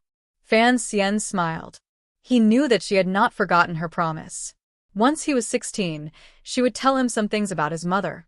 Walking to the edge of the cliff, he took a deep breath, and the Jinqi in his body began to slowly circulate. His whole body was attached to the cliff, and the Jinqi flowed along the meridians to the center of his palm. It was forced out of the surface of his palm by less than a hair's breadth, and then it quickly returned to his body from the edge of his palm. Right between his palm, it ingeniously formed a slightly sunken contact surface for the Jinqi. Because the Jinqi was invisible, it was guaranteed to form a perfect seal along the edge of his palm. His palm was firmly attached to the smooth rock, and with the suction force of the vacuum, his whole body was fixed in place. Then, he would release his Jinqi, and one of his hands would leave the rock. Just like that, Fan Xian climbed down the cliff with seemingly ease. Looks like Spider-Man. An ordinary martial arts cultivator would not be able to do this, no matter how abundant the qi in his body was. Fan Xian was able to do this because of his unique training method and body structure, as well as his unique way of thinking. In this world, all the strong martial artists only cared about the two words reality and power. The reality referred to the abundance of the Jinqi in the body, while the power was something that could only be understood and was somewhat similar to the realm of cultivation. And magic, which focused on resonating with nature, had never caught the eye of the truly strong. In Wu Zhu's view, the so-called reality and power were actually the quantity and quality of the Jinqi, as well as the degree of precision in controlling it. After 10 years of teaching, Fan Xian was hovering between the 3rd and 7th level. In 4 years, he had not made any progress. The strong martial artists would subconsciously treat the Jinqi in their body as some kind of disposable tool or weapon. Like water, used to attack an opponent, once it was thrown out, there was no thought of taking it back. After a big battle, if the Jinqi was used up, it could be recovered by meditating. It was no wonder that everyone in the world thought this way. After all, once the Jinqi left the body, wanting to take it back was a fantasy. But Fan Xian was different. The Jinqi in his body had always been different from that of the average person. Pouring it from his back into the snowy mountain was like an opening, forming a large and small cycle with the yuanqi of the outside world, so he was much more sensitive to the Jinqi. At the same time, Fan Xian was very free, and at the same time very stingy. That was why he constantly tried to force the Jinqi out of his body, and then take it back. After 3 years of hard work, he could now finally take the Jinqi back from the other side when it left the palm of his hand by 1/10 of an inch. At such a short distance, it was impossible to attack the enemy's body, so Fan Xian sadly admitted that his 3 years were basically useless. But since he had learned some useless tricks, he had to find some use for them. Every 3 days he had to climb the sea cliff, and he felt that it was very tiring. His mind moved, and he used this trick of Jinqi to climb the mountain. Perhaps this was where Fan Xian was truly better than the people of this world. His thinking was not limited by the times, and he did not have any preconceived notions. Everything was new to him, and everything was possible. Fan Xian swam down the cliff like a fish. Looking up, Wu Zhu had already become a small black, standing at the edge of the peak. He was not in a hurry and looked up with a smile. He had always liked watching Wu Zhu descend the mountain. Wu Zhu took a step forward, as if there was flat ground in front of him. As soon as his feet were in the air, his figure began to float down. But every 30 feet or so, he would casually stretch out a palm and gently press on the stone of the cliff, slightly slowing the speed of his fall. After stretching out his palm a dozen times, he stood expressionlessly at the bottom of the cliff. Wu Zhu's method of descending the mountain seemed simple, but his experience of direction, angle, strength, speed, and even the sea breeze were all calculated perfectly in that moment. Such a powerful calculation and judgment ability was definitely that of one of the strongest in the world. If you thought that he was blind, then you could eliminate one or two of them. Although he had seen it countless times, Fan Xian could not help but applaud and praise. What a blind charm! Chapter 35. In March, the sea breeze in Dongzhou was very gentle, and the scent of spring took over the entire stage. Unknown little yellow flowers bloomed all over the mountains, and every household used their petals to make tea. As they drank, they chatted with their neighbors outside their homes. So walking on the streets of Dongzhou, one could always smell the faint fragrance of the flowers. It was not overpowering, but pure, and made one feel very peaceful.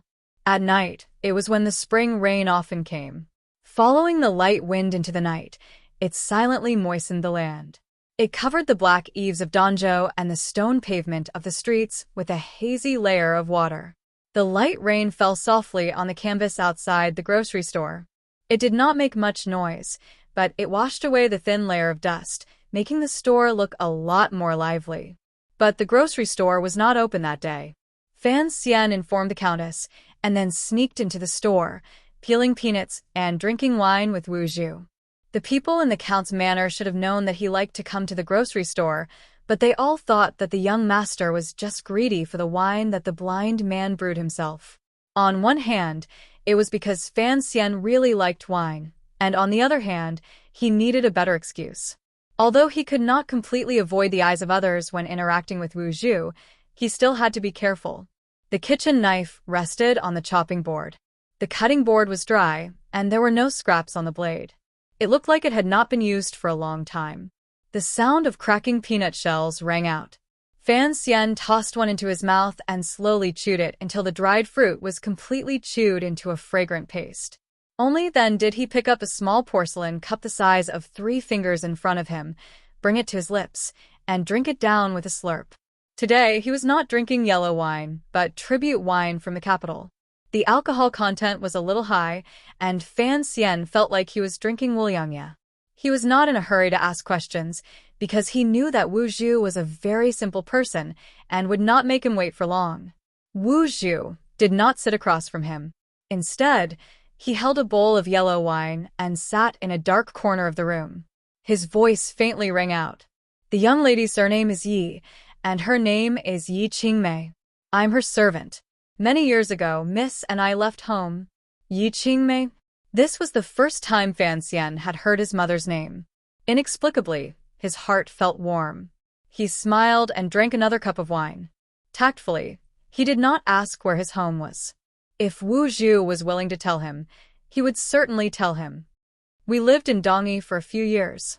The young lady was born clever and understood everything. She also had a merciful heart. Thus, from the age of 15, she began to do business in Dongyi. Because she was too young, she could only hide behind the scenes and have the shopkeeper pretend to be the owner. Fan Xian's hand holding the wine cup paused in midair. He couldn't resist asking, what does doing business have to do with benevolence? He wasn't curious as to why his mother was born smart or why she was able to start a business and make money at the age of 15. After all these years, he had long guessed that his mother wasn't someone who could be judged by common sense. Wu Zhu replied in a cold voice, because the young lady pitied the suffering of the world. She liked to do good deeds. When Dongyi was flooded, the young lady was the one who opened most of the porridge shops. If you want to do good deeds, you must have money, so the young lady began to think of ways to make money. Fan Xian nodded, agreeing with this logic. Business was good. Gradually, people began to realize that the owner behind the shop was the young lady. Some of them began to plot against her, but I killed them all. Wu Zhu spoke calmly, but Fan Xian knew that the situation at the time must have been very tense. If Wu Zhu said business was good, then it must have been very good. As the saying goes, treasuring a jade ring becomes a crime. For a 15-year-old girl to have such a large family fortune, it could easily incite the ambitions of the world's unscrupulous people. But when he thought of the fact that there was a powerful bodyguard for his mother, Fan Xian's heart, which had been raised for no reason, calmed down. He suddenly thought of something and frowned. My mother's surname is Yi. Could it be that the business you opened back then belonged to the Yi family? Yes. The Yi family. Fan Xian's face was full of surprise. I've heard that name before. Legend has it that a dozen years ago, the Yi family was the #1 business in the world. I didn't know it was my mother's business. I didn't know how big the Yi family's business was, Wu Zhu said calmly. That wasn't part of my job scope. The young lady thought I had killed too many people, so she ended her business in Dongyi and came to the kingdom of Qing to live in the capital. Fan Xian didn't think things were that simple. After selling her business in Dongyi and coming to the kingdom of Qing, she had to have a good reason to do so. Wu Zhu continued. After the young lady came to the capital, she started her business again, and she did very well. Later on, she met a few people, including Count Sinan. Everyone seemed to listen to her, and according to her ideas, prepared to do some things and change some things. This created a conflict of interest with the nobles of the kingdom of Qing. Wu Zhu paused. One time, the kingdom of Qing was at war with the West, and the capital's defenses were weak. Coincidentally, something big happened. I wasn't in the capital, and the young lady could rely on had some problems. The young lady was killed by the nobles. When I rushed back to Taiping Courtyard, I only saved you, and then carried you to Danzhou. Fan Xian knew this very well, and he also knew that those enemies had been killed 10 years ago. The person who was in charge of revenge must have had something to do with his father and the Overwatch Council. The long silence made the sound of rain outside the grocery store particularly clear. That's it? Fan Xian asked, frowning. Could his mother's life be summed up in just a few words? What business did she do that could make all the nobles of the kingdom of Qing go after her? Why did the famous Overwatch Council teacher Fei Jie seem so respectful whenever his mother was mentioned? Basically, it's all over. Wu Zhu chose his words carefully. Fan Xian sighed, confirming that Wu Zhu really wasn't a good storyteller. A bitter smile appeared on his handsome face, knowing that he had to ask the questions himself. What business did my mother do? Luxury goods, military equipment, ships, food. Basically, anything that made money. Wu Zhu answered casually, but Fan Xian was startled by the name. His 2 lives' worth of experience made him understand that people who could do this kind of business usually had a powerful background. His mother was an orphan, and yet she had built her business from scratch to such a frightening degree. What happened to the business after my mother died? This was what Fan Xian was most interested in. After all, according to the laws of the kingdom of Qing, he should have been the sole heir to this enormous inheritance. Later, I heard that the Yi family's business was all taken over by the kingdom of Qing's treasury. Fan Xian shook his head with a bitter smile. So it had become the business of the royal family. He immediately abandoned the absurd idea of going to court to collect the family's inheritance. Instead, he smiled and said, "The name Yi Qingmei must have been very eye-catching. I heard that when my mother entered the capital, she beat up the commander of the capital garrison. The oil lamp in the room flickered. Hearing Fan Xian's words, Wu Zhu seemed to remember something from the past. The corners of his mouth twitched in a strange way, revealing the trace of a gentle smile. Fan Xian's wrist froze, and the small porcelain cup fell to the square table, rolling around. In his heart he shouted. He smiled. He actually smiled. Chapter 36. This was the first time the blind Wu Zhu had smiled. Or rather, this was the first time the 16-year-old Fan Xian had seen his uncle Wu Zhu smile. It was the moment he mentioned his mother. The blind Wu Zhu did not appear old when he was exposed under the black cloth, but he was always cold. He rarely showed any emotion, and it was even harder to see expressions like fear, sadness, or sorrow. He did not smile either. So when he thought of the past when he and the lady first arrived in Qing Kingdom, the corners of his lips curled up. It seemed a bit strange and awkward. But even so, it seemed that the person who never smiled occasionally showed gentleness. It was like a beautiful snow lotus suddenly blossoming in 1,000-year ice on a cliff.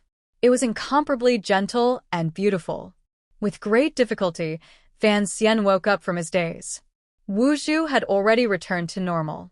He replied lightly, "Not many people know that the lady was called Yi Qingmei. The people around her just call her the lady. But the name Yi Qingmei, even now, I think, is very famous in Jingdou." Is that so? Fan Xian opened his eyes wide. He felt that Wu Zhu's words were somewhat contradictory. If not many people knew that his mother was called Yi Qingmei, then why was the name Yi Qingmei so famous? The reason he thought this was because he did not know of the glittering words and the signature on the stone tablet outside the Overwatch Council's door. "Tell me about my father." Fan Xian's eyes flashed. No one knew what he was thinking. "I only agreed to talk about the lady." You are very crafty, Wu Zhu. Before you were born, I had a serious illness and forgot many things." Fan Xian covered his mouth and laughed. "Uncle is even more shameless than me." Never mind. Let's talk about something else. What did my mother look like?" Wu Zhu thought for a moment. "Very beautiful," he said. Although his voice did not contain too many complicated emotions, Fan Xian felt that when Wu Zhu said those 3 words, he seemed very sincere. He smiled slightly and rubbed his hands together. So she was a very beautiful girl. Although Wu Zhu's storytelling ability was very poor, Fan Xian could feel from between the simple lines how colorful the story of that woman in Jingdou must have been. He had a strong urge to go to the capital. He had to go to the capital. Wu Zhu gestured for Fan Xian to stand up and follow him. Fan Xian stood up curiously and walked to the back of the room. He watched as Wu Zhu gently pressed a few times on the stone wall. The wall suddenly made a soft sound, and then split in the middle, revealing a secret room inside. Surprised, Fan Xian followed Wu Zhu inside. There was nothing in the secret room. A thin layer of dust covered the floor, and a box was placed in the corner. Because there was nothing else in the secret room other than the box, it was very conspicuous. It was a black leather suitcase, about the length of an adult's arm. It wasn't very wide, so it looked slender. No one knows. Before Mistress and I went to the capital, we stayed in Danzhou for a while. This chest was left behind by Mistress. I have kept it safe for you until now. In the future, you will keep it safe." Fan Xian's heart skipped a beat. He walked forward and brushed away the dust on the black suitcase. Looking at the opening, he saw that there was a brass lid that covered the opening. He was curious about what his mother had left for him. Unexpectedly, after a long time, he found that the lid wouldn't budge. There was no way to open the box. "There's no key," Wu Zhu reminded him, seeing how busy he was. Fan Xian hung his head dejectedly. "Why didn't you say so earlier? Then what's the point of giving me a chest that I can't open? Before I brought you to Danzhou, I needed to convince some people that you were dead, so I left the key there." Fan Xian thought that this was a bit too old-fashioned. He raised his eyebrows and took out the slender dagger that never left his side from the scabbard on his calf. He aimed it at the top of the suitcase, trying to see where it would be easier to open. There's no need to try.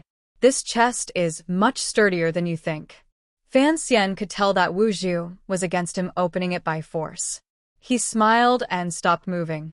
He put away the dagger and patted the suitcase. He shook his head and sighed. Maybe there's a few 100,000 taels of silver in there. What a pity. He then lifted the suitcase to test its weight. It was quite heavy, and his curiosity grew. Where's the key? The capital. It was another very broad answer. Wu Zhu turned around and prepared to leave the secret room. Seeing that Wu Zhu wasn't paying attention to him, Fan Xian rolled his eyes. He bent his right elbow and fiercely struck the top of the suitcase with his palm. This strike contained all of his strength. It was overbearing, and it broke through the air. A muffled bang reverberated through the secret room. It kicked up a cloud of dust and obscured most of the light from the oil lamp. Wu Zhu's figure turned around coldly and looked at Fan Xian. Fan Xian was staring at his own palm, dumbfounded. There was no trace of the black suitcase other than some dust. It seemed that if he wanted to open this mysterious suitcase, he would have to go to the capital. Fan Xian thought to himself, planning when he would be able to leave Danzhou. His father in the capital wouldn't always let him retire by the seaside. He didn't know that the people Count Sinan had sent to pick him up were already on their way. In the spring of the 4th year of the Qing calendar, Teng Zijing sat in the only tavern in Danzhou harbor, wiping the sweat from his forehead and looking at one of the walls. A piece of paper was mounted on the wall with high-quality materials. The quality of the paper was pretty good, and it was densely packed with small characters. The handwriting was obviously the handwriting of the great calligrapher of the document pavilion, Pan Ling. The handwriting was elegant and spirited, upright and pure. In the capital, a piece of work of this size by Sir Pan Ling would fetch at least 300 taels of silver. Danzhou harbor was remote, so it was not surprising that it had been mounted on the wall like a god. But the content written on it was not suitable to be used to decorate a house, because it was filled with messy news. Yes, this was the legendary newspaper. There were only 2 copies of this newspaper in all of Danzhou harbor. The one belonging to the magistrate was naturally kept in the government office, while the one the tavern owner had obtained had been secretly purchased from a servant at the count's estate at a high price. Ordinary people would not be able to see this novelty, so they found it particularly magical.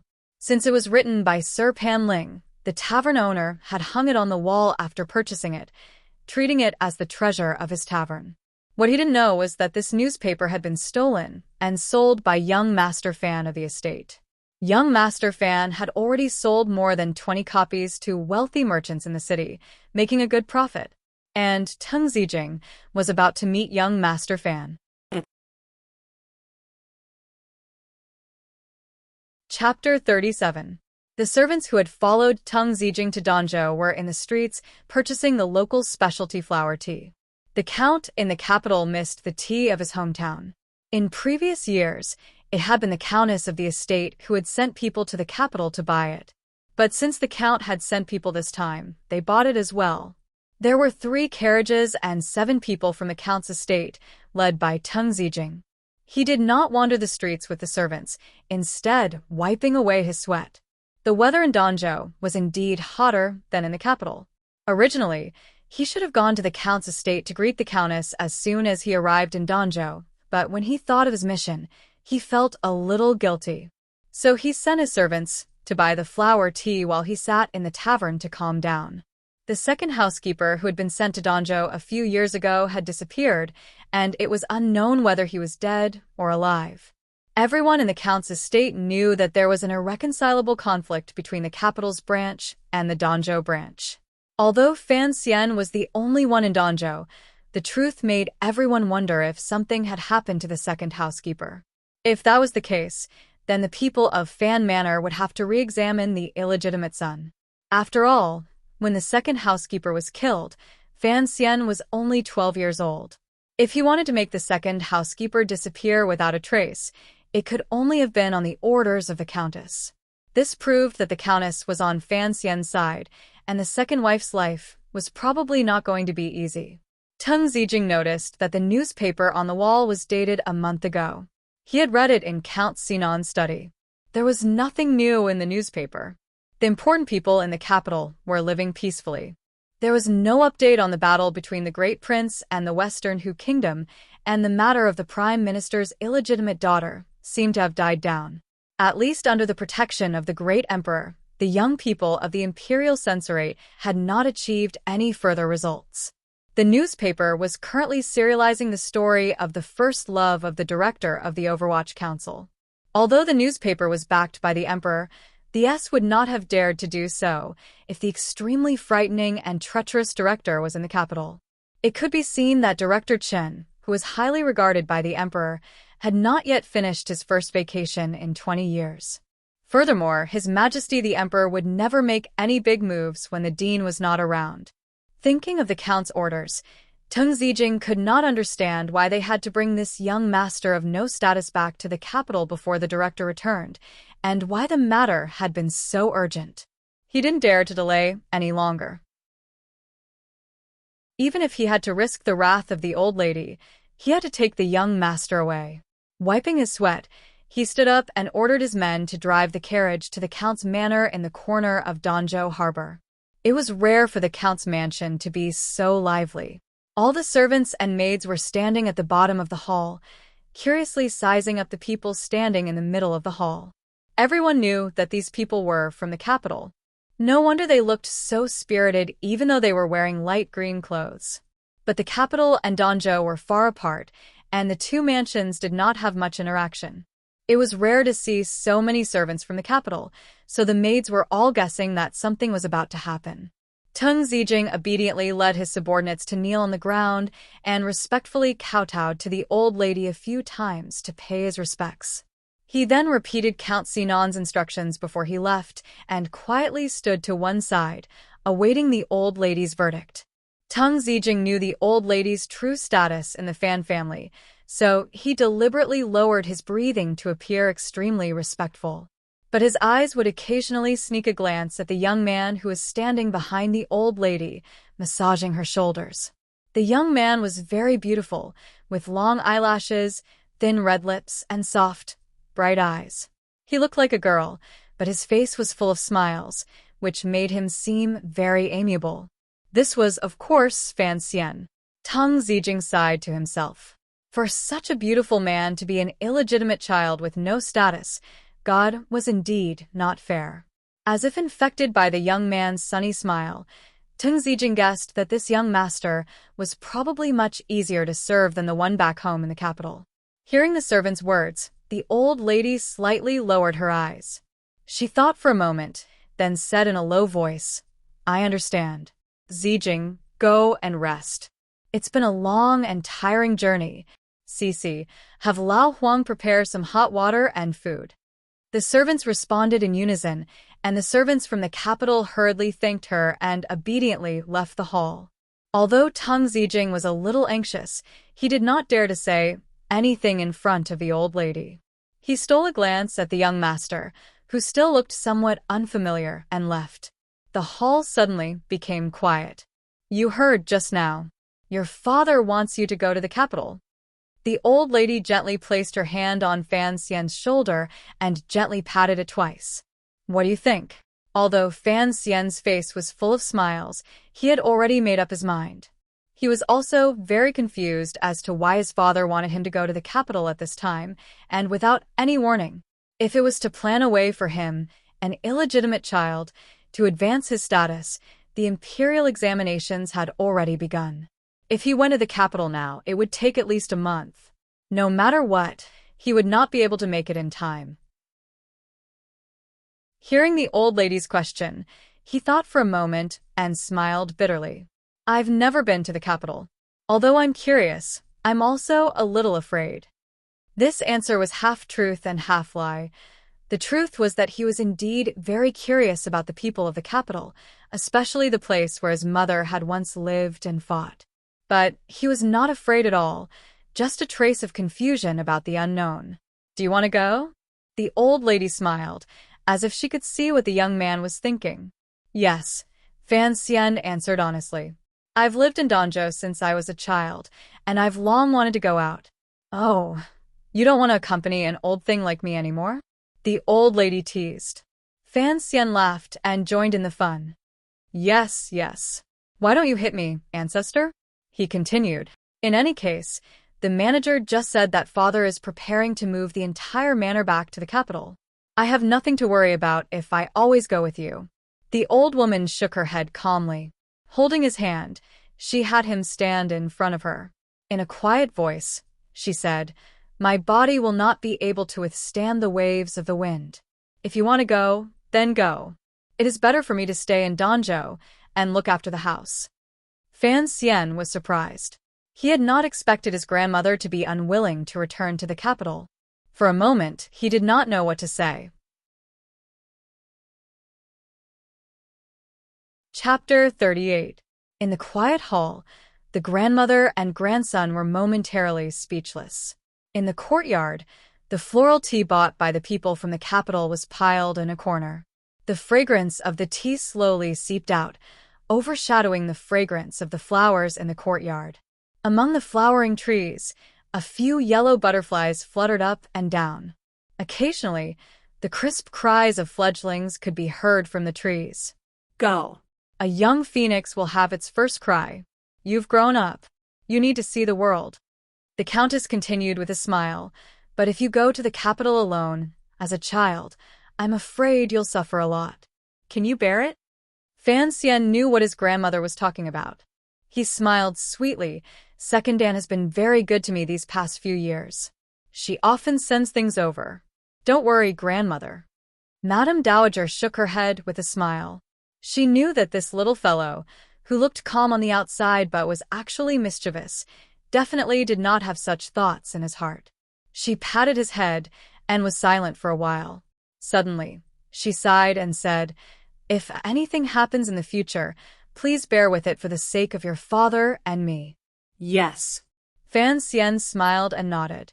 Honestly speaking, I don't want to let you go to the capital, the countess said seriously. It's just that you'll have to go to the capital eventually, so I have some things to tell you. Xian, listen to grandmother. Do you still remember housekeeper Zhou from 4 years ago? The countess looked at him with a smile. Fan Xian's heart skipped a beat. He didn't dare look his grandmother in the eye. After a while, he smiled bitterly and said, Of course I remember. With this reply, the grandmother and grandson finally broke through the layer of paper. The countess said seriously, You're a calm and intelligent child. There's nothing to worry about. But from what happened last time, I can see that you're still a bit too pure. Fan Xian sighed in his heart. Isn't pure a compliment? As if guessing what he was thinking, the countess narrowed her eyes and said coldly, If you really want to go to the capital, you have to do one thing for me. What is it? Fan Xian vaguely guessed. Be ruthless. The countess seemed a bit tired. She leaned back against the armchair to rest. This world seems to be peaceful, but if you're not ruthless enough, you'll suffer in the end. Fan Xian was silent. In reality, he was not a nice guy. It was just that he had never had the opportunity to show his dark side in Danzhou. So, listening to the old woman's admonition, he knew that it was priceless advice. The old woman half closed her eyes and said, Back then, your mother was very intelligent, but because she was too kind, she ended up... She suddenly opened her eyes and stared at Fan Xian. Enunciating each word, she said, I would rather harm others than let others harm me. Fan Xian nodded his head vigorously. Go pack up. Your father is in a hurry. I'm afraid something really has happened in Jingdou. The countess looked tenderly at the child who had spent 15 years with her. I won't go to the capital. I'll stay in Danzhou. If you don't live well in the capital and someone wants to bully you, you can come back if you want. Okay, Fan Xian replied. He stood up and walked straight to his bedroom without saying anything else. After entering the room, he silently sat on the bed and pulled up the quilt to wipe his face, messing up his hair. He muttered to himself in a low voice, Damn, I almost cried. Grandma really knows how to stir up emotions. Just as night fell, the lights in the room dimly lit. Fan Xian's face was expressionless. He picked up his pen and wrote a letter to his sister in Jingdou, telling her of his upcoming arrival. After he finished writing, he realized that the post horse probably wouldn't be much faster than the Count's carriage. Perhaps by the time she received the letter, he would already be in Jingdo. It didn't seem necessary. But Fan Xian was a person who saved his energy. Since he had already written it, he casually sealed it in an envelope. He was about to tell Cece to remember to send the letter tomorrow, but when he turned his head, he saw his maidservant Cece propping up her chin thoughtfully and staring at him in a daze. "Cece, what are you thinking about?" He waved the envelope in front of the maidservant. Cece immediately woke up and said shyly, "Nothing. Is this a letter for the lady? Then give it to me." Fan Xian pulled his hand back and looked at her curiously. "What's wrong?" Cece thought for a moment and finally gathered the courage to ask, "Young master, you're going to the capital. Are you very happy?" Fan Xian sat up straight and looked at her with a smile. "Why do you suddenly ask this?" "Young master, I've heard that the people in the capital are very bad." Cece bit her lower lip, not knowing whether or not to say it. "And after all, you don't have a high status. If you go to the capital government, you won't have a good time in front of the second wife." Fan Xian laughed. So you're worried about me? "I'll just hide from her. Even if I don't have much of a future in the capital, I can still open a medical shop to support myself. It's fine as long as I don't stay in the Count's manor. I actually just want to go to the capital to have a look." Cece said, "Young master, you won't be mediocre for the rest of your life. You've read so many books. Next year, you'll take the imperial examinations. In the future, you'll be a high-ranking official and bring honor to your ancestors." Seeing how serious she was, Fan Xian smiled and didn't respond. He didn't have any thoughts about bringing honor to his ancestors. Deep in his heart, he didn't have any feelings for his cheap father in the capital. This was too different from his relationship with his grandmother. "Young master, why don't you want to take me to the capital?" This was what Cece was truly worried about. She looked at Fan Xian pitifully. The servant girls in the capital must all listen to the second wife. You don't have anyone you can rely on. What are you going to do?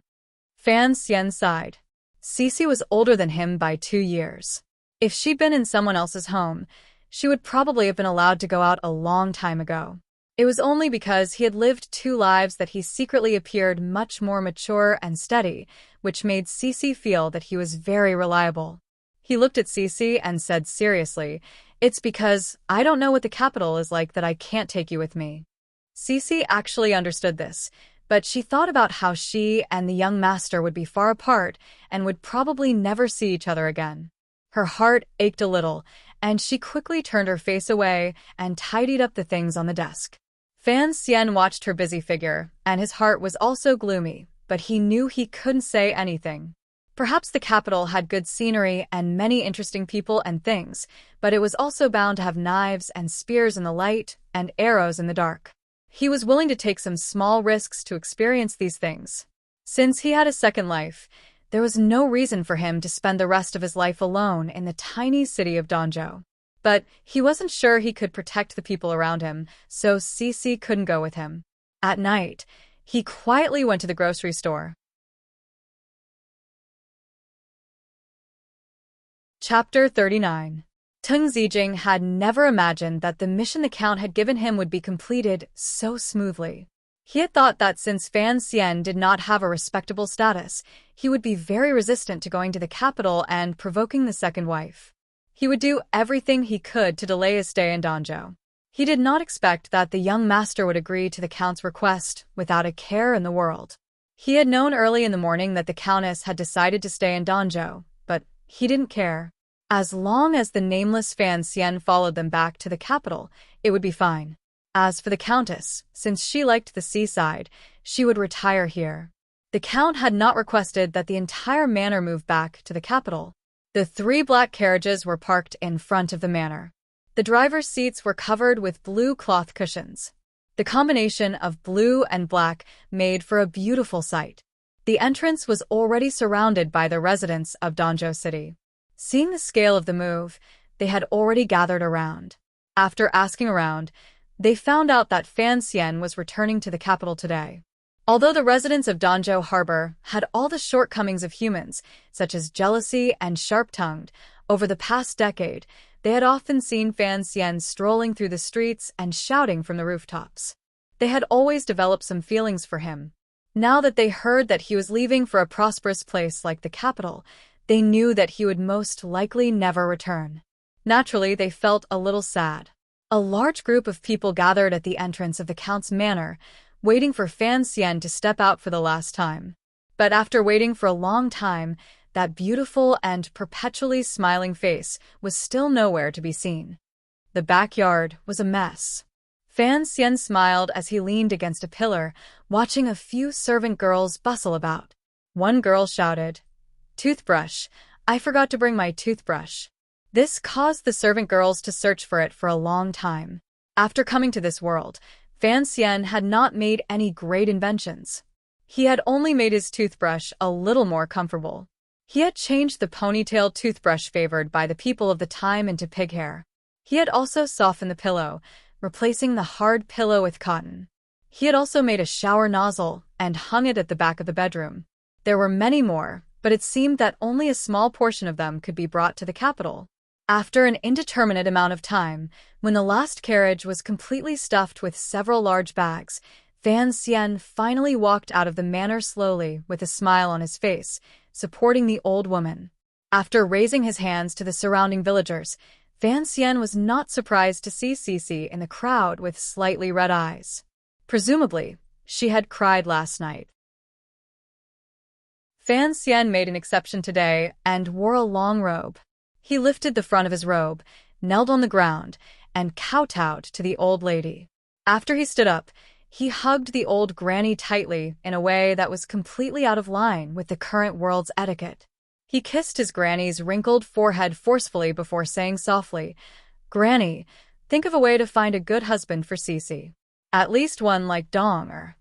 All the servants in the manor pretended not to see the young master's mischievous appearance. The old mistress was also shocked. She never thought that her usually calm and sensible grandson would have such a mischievous side to him. She knocked him on the forehead and scolded, "What are you doing? I will naturally take care of these matters." His gaze swept over the familiar faces in front of him. Fan Xian smiled slightly and raised his hands in salute to everyone. All these years, everyone has worked hard. The servants did not dare to accept the salute and quickly moved out of the way. The old mistress suddenly smiled and said, "Let's go. Don't let your father worry in the capital. As for Cici in the future, if you have a comfortable life in the capital, I will let her come to you." Fan Xian was startled. Before he could say anything, he was already muddle-headed in the carriage. As the wheels rolled, the carriage slowly moved out of the city of Danzhou. The sky was bright and beautiful. Above the blue sky, the clouds were like silk. It was exceptionally beautiful. The carriage passed by a grocery store and passed by a tofu stall in the distance. Fan Xian lifted the curtain of the carriage and looked at the young woman in the tofu stall and the little girl beside her, who could already run around freely. A smile rose to the corners of his lips, and he sat back in his seat. Under the seat was an old black leather suitcase. The grocery store with the worst business in Danzhou had finally closed down.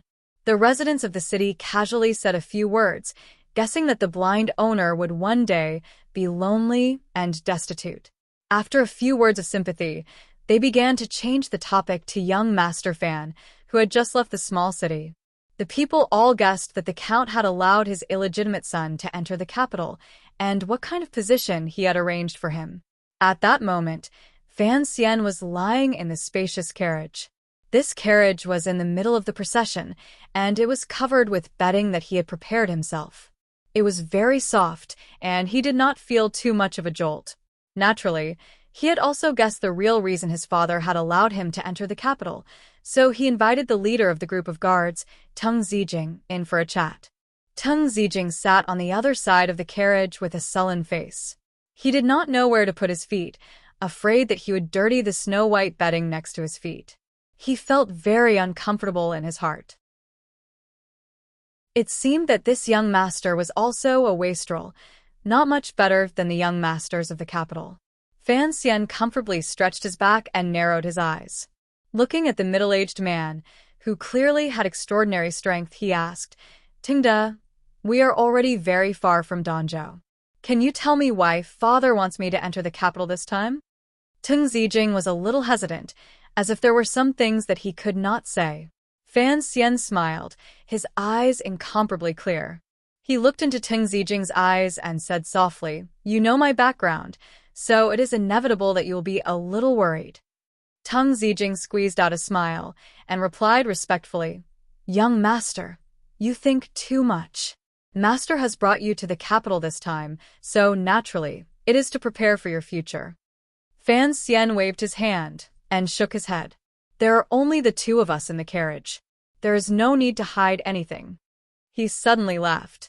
If you are not willing to tell me, who knows, I might jump out of the carriage and run away. Teng Zijing laughed. Young master, you like to joke. Before he could finish, Fan Xian had already cut him off coldly. Sometimes, I do not like to joke. Teng Zijing's heart thumped. Could it be that Fan Xian was being serious? If you really do not want to go to the capital, that is something that everyone can guess. Then, why did you not object to it in front of the Countess and Danzhou? Looking at the gentle and beautiful young man in front of him, Teng Zijing increasingly felt that there was more to him than met the eye. Fan Xian naturally would not run away. Although he knew that going to the capital would not bring him much good, these years of being a wealthy and leisurely man had long since lost the courage to roam the Jianghu. To live in a desolate mountain and suffer in a broken temple was not in line with his personality. He had come to this world to enjoy life. And he was very willing to go to the capital to take a look, so when Count Sinan sent someone to pick him up, he did not even think about objecting. But this did not mean that he was not curious about what was hidden behind this matter. After a long silence, Teng Zijing finally could not stand the icy silence in the carriage. Young master, he said, the reason why we were in such a hurry to bring you back to the capital is that master has arranged a marriage for you. Fan Xian looked at him for a long time before saying, A marriage? Chapter 40. Yes, Teng Zijing replied respectfully. Teng Zijing replied respectfully. He did not want to repeat the tragic fate of the second housekeeper from a few years ago, so he was especially respectful to this half-master in front of him. Fan Xian frowned, and a calmness that did not match his age appeared on his face. He did not have the expression that most youths would have when they heard that they were about to get married. I am very curious, he said slowly. He was 16 years old, and had long known that in such a powerful family, marriage would certainly be a matter of importance. Since his father had not forgotten him all these years, this day would eventually come. But this time, the timing was so urgent that he did not understand why this marriage was so urgent. Teng Zijing replied, Well, I am not sure. I only heard that the young lady is virtuous and has always been well known in the capital. His careful explanation only made Fan Xian more suspicious. He was an illegitimate child with no status. Even if his parents had an unusually deep background, no official family would be willing to marry their daughter to him. Seeing his expression, Teng Zijing finally said, But the young lady does not seem to be in good health. She has been ill recently, so it is urgent. Fan Xian suddenly understood. So he was a magical object of joy. He could not help but smile bitterly and shake his head. Teng Zijing carefully observed his expression and found that the young master was neither angry nor sorrowful. Instead, he seemed to be in a daze. He was about to marry a young madam who was about to die. How could the young master not be angry at all? Fan Xian did not have anything to be angry about.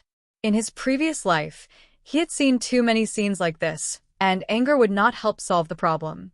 In his heart, he felt some sympathy for the bedridden young lady in the capital. Because of her poor health, she was forced to marry a man she had never met.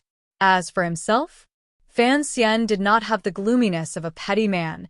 He had always been a bit of a male chauvinist. He believed that when it came to matters between men and women, the woman was always at a disadvantage, and the man was always at an advantage. Since he was going to marry and have children in this world, what if he picked up a good woman? In any case, he had to get to the capital first. Running away from a marriage could not be rushed. He would wait and see. Everything had to wait and see. Was the girl pretty? Cute? Lolita? Young master, why? Tung Zijing asked carefully. Why not?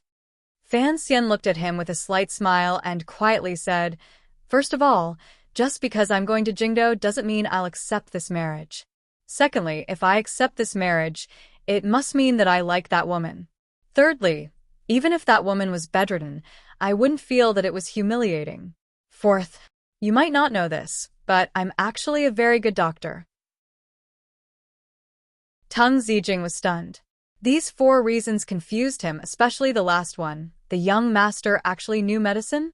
However, he still didn't think that the young master's marriage would turn from a tragedy to a comedy because of this.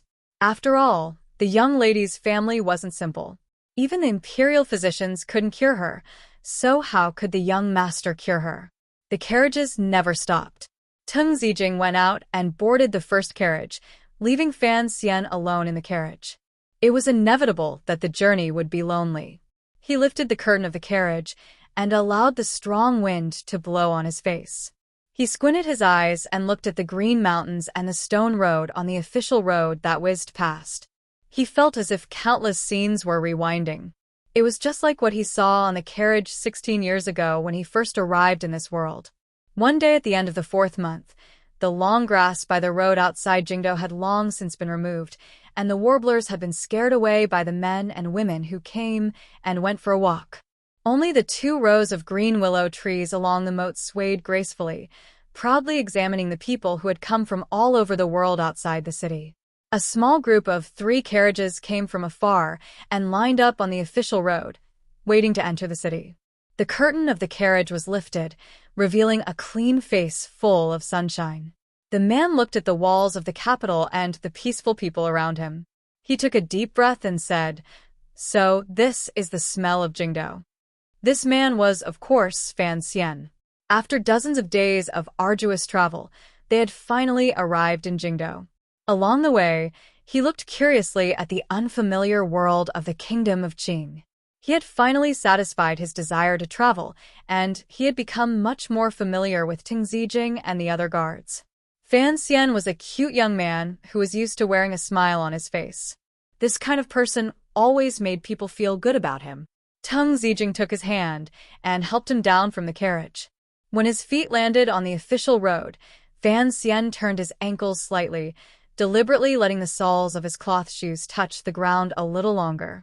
It seemed that he wanted to experience the uniqueness of the land in Jingdo. There were a lot of people entering the capital and security was tight, so the queue was a little long. Fan Xian was a little bored waiting. He pointed at the city wall in front of him and chatted with Tung Zijing. He guessed that Count Sinan's manor would not send anyone to pick him up. After all, his identity was not very honorable. As they chatted, there was suddenly a slight commotion in the crowd behind them. The crowd consciously parted to make a wide path for them. A group of cavalrymen silently rode over. Their speed was very fast, and they headed towards the city gate without stopping at all. On the horse at the very front of the group was a young girl wearing a light-colored dress. In the spring weather, she wore a white deerskin hat, which made her look very playful. The young girl's eyebrows were as dark as the distant mountains, and her eyes were clear and bright. She was very beautiful, but as she sat on the horse, her expression was slightly anxious. It seemed that she was in a hurry to return to the city. Something must have happened. Fan Xian stood by the side of the road, smiling as he watched the group of riders pass by. There are many beauties in the capital, he exclaimed in admiration. He couldn't help but think of his possible wife, who he did not know what she looked like. Tung Zijing coughed lightly beside him. Fan Xian thought that he had only praised her and that he had not lost his composure. Why was he so nervous? He smiled and asked, It seems that the atmosphere in the capital is not as closed as I thought. This girl is wearing a dress, but she is still riding a horse and no one is talking about it. Tung Zijing explained with a wry smile, The one who just passed by is the only daughter of the commander of the capital garrison, Yi Zhong. Who would dare say that she went? Fan Xian grunted in acknowledgement and stood on the carriage to look toward the city gate. As expected, the group of riders arrived at the city gate. They did not line up, but simply checked their tokens and entered the city. When it was Fan Xian's turn to enter the city, he deliberately looked at the expressions of the soldiers at the city gate. He found that they had a businesslike expression, and then looked back at his own carriage. Only then did he understand what was going on. The three carriages did not have the insignia of the Fan family. It seemed that he had not entered the capital with great fanfare. Chapter 41. Fan Manor was located in the eastern part of the capital, some distance away from Tianhe Road and out of sight of the palace. The people who lived there were all officials and nobles, and there was no room for the common people, so it was relatively quiet. On a deserted street, there was a mansion gate every 30 meters or so. Outside each mansion gate, there was a pair of stone lions squatting quietly. Dozens of stone lions were bored to death in front of their own gates, staring at the carriages that passed by on the street. The black carriage slowly passed through the street. There were no curious gazes on either side of the road. When it reached the side of Fan Manor, the carriage turned into a side alley with some difficulty. Under the shade of a tree, it stopped at a corner door. Fan Xian lifted the curtain and helped Ting Zijing out of the carriage. His face was expressionless. He looked around and nodded inconspicuously. The wooden door opened with a creak, and the servants inside came out to greet them. They looked at Fan Xian curiously and stammered as if they didn't know how to greet him or how to greet him. Fan Xian smiled and said nothing. He followed Ting Zijing through the door. The servants let out a sigh of relief and began to move the carriage, which was stuffed full of luggage. A servant had been waiting at the door for a long time, and he led the two of them in. As they went further in, they saw that the courtyard gradually grew deeper. There were fake mountains, flat grass, and shallow water. The scenery was quite elegant. Along the way, they met some old women. When they saw that someone had come, they quietly stood guard by the side of the road. There was no chaos at all. As they went deeper and deeper, they still had not reached the inner courtyard. Fan Xian couldn't help but admire the grandeur of the old manor in the capital. It was dozens of times larger than the manor in Danzhou. To be able to have such a large manor in the capital, where every inch of land was worth its weight in gold, it seemed that his father's power was not ordinary. If it had been an ordinary person, they would have been a little nervous and reserved upon entering a luxurious mansion. Even Sister Lin in Dream of the Red Chamber, when she first entered Ronggua Manor, did not dare to say too much, afraid that she would make a mistake and lose face for herself and the manor. But Fan Xian was not an ordinary person. Having lived 2 lives, he had experienced life and death, which made him feel somewhat free and at ease. Moreover, he had long gotten used to his identity as an illegitimate child. Based on his mentality from his previous life, he did not feel that this identity was shameful. Instead, he felt that his father should be the one to lose face. From this point on, he did not care about the Fan Manor's reputation. Therefore, as he walked, he looked around with a smile on his face, without a trace of restraint. Although there was still some shyness in his smile, this shyness was just a cover. He looked at the scenery in the mansion and clicked his tongue in wonder. When he passed by the weeping willow, he stroked it. When he crossed the arch bridge over the shallow lake, he looked at the golden fish in the water. All the servants in the manor saw his demeanor as he walked, and they could not help but be curious. This young master, whom they had heard of for more than 10 years, was actually such a person. They could not tell what was good or bad about him, but they felt that there was something special about this young man. They just did not know how to put it into words. When they reached the inner courtyard, Ting Zijing reminded him in a low voice, "Young master, I can't go in here. You should go in yourself." After some thought, he could not help but remind him, "Young master, please speak." Along the way, Ting Zijing had begun to admire Fan Xian's indifference. Thinking of the secret struggles in the Fan Manor, he could not help but want to remind him of something. But as soon as the words left his mouth, he realized that he was being too impulsive and did not know how to phrase them. Fan Xian knew what he was thinking and was slightly moved. He smiled and saluted him. Don't worry, Teng Zijing. He then reminded him to remember to pack his luggage, as he might need it at night and so on. At a time like this, Teng Zijing knew that the handsome young man in front of him was far more mature than his peers. Hearing this, he felt a bit more at ease. He smiled and went with the servant to the side courtyard to rest. The servant leading the way had been replaced by a servant girl, and she was a young and pretty girl. Fan Xian followed the girl into the back courtyard. A middle-aged woman came over with a brass basin. She half knelt and bowed, then helped him wash his face. The temperature of the water was neither too hot nor too cold, just right. Fan Xian was silent. He wiped his hands, handed the towel back, and said thank you. The middle-aged woman was a bit surprised to hear this, and retreated in a panic. Fan Xian smiled.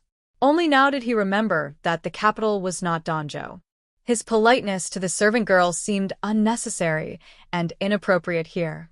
Even after entering the inner courtyard, he did not stand in the middle of the hall, but was led to the side door by the servant girls. The wall of the side door was painted completely white, but above the door was a slightly protruding black eave. He stood there for a long time, but no one paid any attention to him. He didn't know if the old house was trying to intimidate him as an illegitimate son, but he gradually felt a bit impatient. He took a deep breath and suppressed it. He raised his eyes to look at the black eave, and upon closer inspection, he found that it was an ancient building. It was indeed elegant. In fact, Fan Xian had wronged them. The servant girls stood to the side, not because they wanted to give him the cold shoulder, but because they knew the identity of the young man. For a moment, they did not dare to approach him. They did not know how to address him, as he was not the son of the legitimate wife of Fan Manor. For another, the servants did not dare to act rashly before the master of the house arrived. But by now, someone had already gone to inform the master. Fan Xian waited for a while and laughed at himself. He waved his hand and called over the servant girl who had led him. The servant girl was delicate and pretty, her face smooth and tender. She was still very young. In a small voice, she asked, Young, what are your orders? She had wanted to call him young master, but when she thought of the problem, she could not. Instead, she swallowed the word, young master, and her face turned red. Fan Xian looked at the little girl and laughed. Bring me a chair. The servant girl did as she was told, and brought a wooden chair from the hall. The chair was a little heavy, and she was slightly out of breath. Fan Xian went forward to take the chair and put it on the ground. He smiled and sat down on it. He raised his head to look at the eave, no longer caring about the gazes around him. The servant girls and old women were shocked to see the young man sitting on the chair. The elders had not arrived, so the juniors should be cautious. How could he be so arrogant? The sound of footsteps came from the corridor, and a faint fragrance was carried by the wind, invigorating one's spirit. Fan Xian turned his head and saw a noblewoman walking over with a smile on her face. The woman's face was beautiful, and her eyes were like lacquer. Her dress swayed slightly, and the gold ornaments were a little messy. But when paired with the woman's hidden nobility, it did not seem ostentatious. On the contrary, it seemed reasonable. Fan Xian took a deep breath and stood up from the chair. The woman's eyebrows were like black ink, and when she smiled, the whole hall was bright. She looked at Fan Xian from afar and said, Xianer, you must have had a hard journey. Please sit. Fan Xian smiled sweetly. Hello, Auntie. Chapter 42. It was the second wife of Count Sinan. Her name was Lu Ruyu, and she had been taken in by Count Sinan more than 10 years ago. Her family background was deep, and within 3 generations they had produced a duke. So when she married Count Sinan, it caused a lot of discussion in the capital. Everyone was curious as to what the Lu family was thinking by betrothing their daughter to Fan Jian. Although Fan Jian had already inherited the title of Count Sinan, he was still a distant relative of the great Fan clan. It was only in the last 10 years that Count Sinan had become more and more popular, and his official rank had gradually risen. Only then did the Lu family and this woman's vicious vision come to an understanding. But strangely, Count Sinon had never made her official. Whether it was from the perspective of reason or from the position of Lady Lu's maiden family, there was absolutely no reason for it. Fan Xian smiled cutely and bowed deeply to the second wife. Xian, pays his respects to Aunt. Lady Lu's face was also full of smiles, but an indescribable look flashed through her eyes. She could tell that the brat in front of her had tightly grasped the two words "Inyang" and did not address her as second madam like other people. The difference between a wife and an aunt was like the difference between the clouds and the soil. Lady Lu smiled. Come in. Why are you sitting under the eaves in a daze from so far away? If outsiders see you, they will say that Fan Manor is a place that cannot tolerate people. Cannot tolerate people? Naturally, there was something intolerable about them. Fan Xian sighed to himself. He knew that Aunt Lu was reminding him of his status as an illegitimate child, and he admired the way she spoke. Originally, he had not intended to provoke her with words. He knew that she had operated in the capital for a long time, and there was no point in taking advantage of her verbally. But then he thought, since there was an irreconcilable conflict between the two sides, why should he tolerate her? He thought that this concubine was different from what he had imagined in the past. She should not be a sinister idiot like he had imagined. So, at this moment, he did not understand why this woman in front of him 4 years ago would resort to such a stupid method of killing people with poison. He followed the second wife into the hall, not too far away from her. Fan Xian smelled the unique fragrance of a noblewoman. He sniffed it and thought it smelled good. To be able to think of such trivial things at a time like this, Fan Xian was somewhat satisfied with his current state of mind. He smiled and chatted with Lady Lu. The noblewoman and the young man really did play the role of a loving mother and a filial son. The tea was served. It was the authentic Five Peaks flower tea. Good tea. Desserts were also served. They were authentic Jiangnan flaky pastries, delicious. After talking about what they had seen and heard along the way, greeting the old woman in faraway Danzhou, talking about the scenery by the seaside in Danzhou, and what was different about Jingdou, everyone found that there was nothing more to say. Thus, Lady Lu and Fan Xian tacitly shut their mouths and sank into silence. Both sides realized that neither of them were easy to deal with. There was no point in trying to sound each other out with words. Since that was the case, they might as well keep silent. Therefore, the atmosphere in the living room was a little awkward. The maids who served them were as quiet as cicadas in winter, and even their footsteps when changing the tea were much lighter. Only Fan Xian and the second wife were not embarrassed. Occasionally, they would hold their teacups and look at each other with gentle gazes. Lady Lu's heart was slightly heavy. She realized that the young man in front of her was indeed not ordinary. He was able to deal with this situation with ease, without the slightest nervousness or restraint. He was mature and steady, even more so than the old man. It seemed that 4 years ago, she really shouldn't have listened to that person's instigation. For no reason at all, this young man had taken the initiative to see her as an enemy. Now it was not easy to deal with, and there were many tricks that she couldn't use. In this silence, Lady Lu suddenly felt that this was weakening her influence. After all, she was the elder in name, so she lightly coughed. Your father is now the Assistant Minister of the Ministry of Revenue.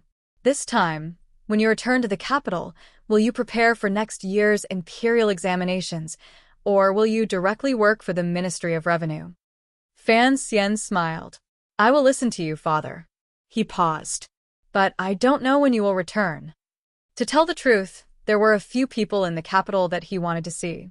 This noblewoman in front of him was naturally one of them, as well as teacher Fei Jie and Roro. But the one he was most curious about was his father. He was very curious about how Count Sinon had attracted the attention of his mother, the head of the Yi family, who was the wealthiest in the world. In the depths of his mind, he only recognized the dead woman as his mother and did not want to recognize Count Sinon as his father. This was probably a strange way of thinking in a man's heart. Your father will be back in a moment. As they spoke, there was a slight commotion at the gate of the inner courtyard. The maids were rushing to greet someone, but the noise came too quickly. The maids couldn't stop them, and a young girl walked in. This young girl was not particularly beautiful, but her brows were unusually clean. There was a natural softness to her, but there was also a hint of coldness. This coldness was not what most people would call an icy beauty or a contempt for the filthy things around her. Rather, it was a kind of indifference born from some unknown confidence, a feeling of resistance to her surroundings. Fan Xian's heart trembled. This kind of coldness on the face of a young girl from a noble family was very unfitting. The young girl looked straight at Fan Xian's face, and the coldness between her brows gradually faded until it disappeared without a trace. Instead, her cheeks flushed with excitement. She opened her mouth to speak, but stopped herself. She took half a step back and with a very slight movement tidied up her clothes. She curtsied, and with a clear and gentle voice, she said, "Greetings, brother." Fan Xian smiled and reached out to help her up. "Sister Ruoro, no need to be so courteous." Their gazes met. They were both so clear, without a trace of impurity. There was only a faint smile. After years of correspondence, it could be assumed that this pair of brother and sister were the ones who knew each other the best in the world. However, a rather insensible child's voice rang out, instantly shattering the beautiful feeling of reunion between the siblings after 10 years. "Hey, you're Fan Xian?" Fan Xian turned his head to look at the young man who had stepped through the high threshold. The young man was a little chubby, and there were a few annoying black moles on the left side of his face. His face was full of resentment, and he looked at Fan Xian with slight disgust. Chapter 43. Fan Xian sat down, ignoring the boy and letting his sister sit first. He smiled and asked, "Who are you?" Of course, he could guess who this chubby boy was, but he deliberately did not point it out. "I am Fan Xija, the young master of the Fan family." The chubby boy looked at him and snorted. "So you are the illegitimate son." Fan Xian heard a faint sound in his ear. Out of the corner of his eye, he looked at Lady Lu. Unexpectedly, Lady Lu had already run away for no reason. He didn't know where she had gone. It seemed that she had deliberately let her own son cause a ruckus and break Fan Xian's composure. In any case, if anything untoward happened, he could use the excuse that Xija was young and insensible. A strange smile appeared on Fan Xian's lips. He had known in Danzhou that this young master of the capital government had a bad temper and had always been rude and unreasonable. For the sake of his father, Fan Xian decided to take the time to teach this little brother a lesson in order to prevent the Fan family from offending the real nobles in the future because of this kid. But what happened next was completely out of his expectations. A cold voice rang out. It came from Fan Ruoro's thin lips. "Give me your hand." Having said that, Miss Fan took out a long ruler from under the table. "Why?" Fan Xija mumbled. His face was full of fear, but he obediently extended his hand. With 2 smacks, 2 red marks appeared on Fan Xija's hand. Tears began to well up in his eyes, but he gritted his teeth and endured it. "Sister, for an outsider." Before he could finish the word, outsider, Fan Ruoro expressionlessly struck the chubby boy's hand twice with the ruler. Fan Xian now realized that his sister's cold demeanor was very oppressive in the eyes of an ordinary person. "First, you cannot call my brother by his name. Secondly, you have to understand our family's identity." Don't say such nonsense. "Third, you must be punished for being disrespectful to your brother." Fan Ruoro spoke lightly. The way she held the ruler reminded Fan Xian of those kindergarten aunties who looked weak and cute, but were actually very fierce. Fan Xija glared at Fan Xian, flattened his lips, and ran to the backyard. Every time he cries, he goes to find his mother. Fan Ruoro sighed. "I'm very curious. What is the meaning of Xija?" His thoughts are as sluggish as a pig's, and his tyrannical actions leave trails behind. Such an elegant name, yet it was interpreted by my younger sister into these 2 sentences. What a joke. It's not as funny as Big Brother's joke. Why can you beat people with a ruler? Father gave me the right to discipline him. This seems to be a little different from my analysis of this world. Are you talking about men's rights? Yes, there is also the issue of the distribution of power in the backyard of the family. At present, I seem to have gained a little power. But don't forget, your power is completely dependent on that man's likes and dislikes. Brother, don't forget that the man you're talking about is our father. Fan Xian and Fan Ruoruo looked at each other and smiled. They were very happy. There were no outsiders present, and Fan Ruoruo was no longer as restrained as before. She smiled, and it was obvious that she could not suppress the happiness in her heart. Fan Xian was the same. In this world, probably only his sister, who they often exchanged letters with, could truly use a certain logic that only he could use to converse with her. Furthermore, when they first exchanged letters, Fan Ruoruo was still young. To a certain extent, Fan Xian's view of this world and life had been greatly influenced by Fan Xian's imperceptible influence. The two of them hadn't seen each other for 10 years, so they should have been somewhat unfamiliar. However, the conversation just now, which only the two of them could feel, quickly pulled the distance between them closer in their hearts. It was as if the brother or sister sitting in front of them had not been separated for 10 years. Instead, they were good friends who spent every day in the courtyard and studied side by side. In this kind of relationship, Fan Ruoruo saw Fan Xian as a teacher-like figure, while Fan Xian saw his sister as a student or junior. This kind of mentality was very subtle. Fan Xian looked at her with a slight smile and said in a low voice, "Seeing that you seem to be doing well in the manor, I've been worrying a bit too much." Fan Ruoruo lowered her head and quietly said, "It's all thanks to you for your ideas." Oh. Fan Xian smiled shyly. Could it be that the romantic scenes from his previous life that he had written had an effect? But this was not something he could ask directly. "Recently, Lady Lu has been more peaceful," Fan Ruoruo said lightly. She called her aunt Lady Lu. Even though there were only the two of them in the hall, it still seemed very cold. Fan Xian thought for a moment and then said, "Although I'm far away in Danzhou, I know that the Lu family has a very high status in the capital. Don't be too disrespectful to her." "I won't." Fan Ruoruo lowered her eyelids, her eyelashes resting on her white skin. It was very beautiful. Fan Xian looked at her with a smile. He realized that to find someone in a world who could understand oneself was indeed a very happy thing, even though this person had been taught by him. He softly said, "Did you receive my letter?" "Yes." Fan Ruoruo smiled. The frost on her face had long since disappeared. "2 nights ago, I saw that letter in my room. It scared me. I thought it was some bad guy, but when I saw the handwriting on the letter, I realized it was you." Fan Xian shrugged. Given Wu Zhu's abilities, being a messenger was a bit of a waste of his talent. No one entered the hall to interrupt their conversation, which Fan Xian was very satisfied with.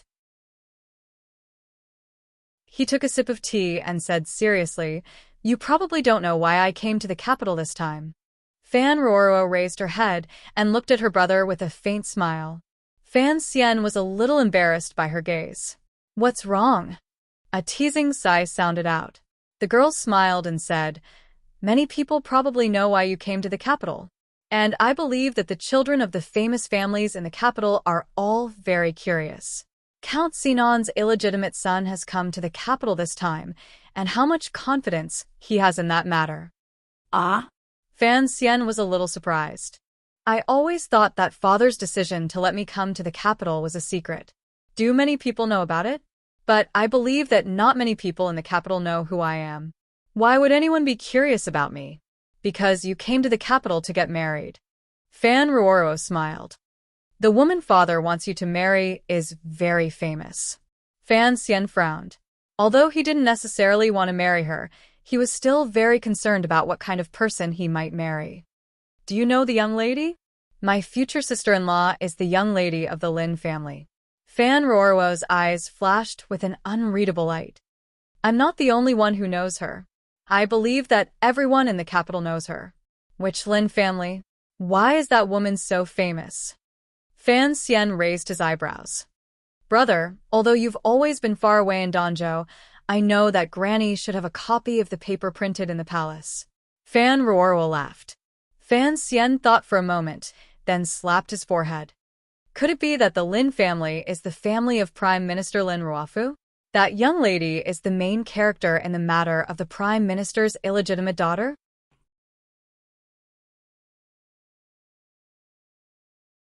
Chapter 44. Presently, the Qing kingdom was known as the Golden Age of Prosperity. The weather had been favorable for a decade, and the people were wealthy and at ease. They had the titles of the wisest ruler in 1,000 years, the best ruler in 1,000 years, and the best ruler in 1,000 years. But, miraculously, what followed was what was known as the most corrupt officialdom in 1,000 years and the most treacherous prime minister in 1,000 years. This treacherous minister was the Prime Minister, Lin Ruofu. Lin Ruofu was born poor and was not the son of a noble family. He had passed the imperial examinations and entered the officialdom, starting out as an appraiser in Suzhou. Soon after, he was transferred to the capital to serve as the registrar of the Zhan Shifu, and then to the rank of the 12 guards of the Southern Office. He then entered the imperial censorate as the Zhangyin, and then became a scholar of the Hanlin Academy. In the last new policy, he was transferred to the 6 ministries to be in charge of specific affairs. He became an assistant minister of the Ministry of Appointments, and then a minister. He rose all the way to the head of the civil officials today, the Prime Minister, who was second only to the Emperor, and above tens of thousands.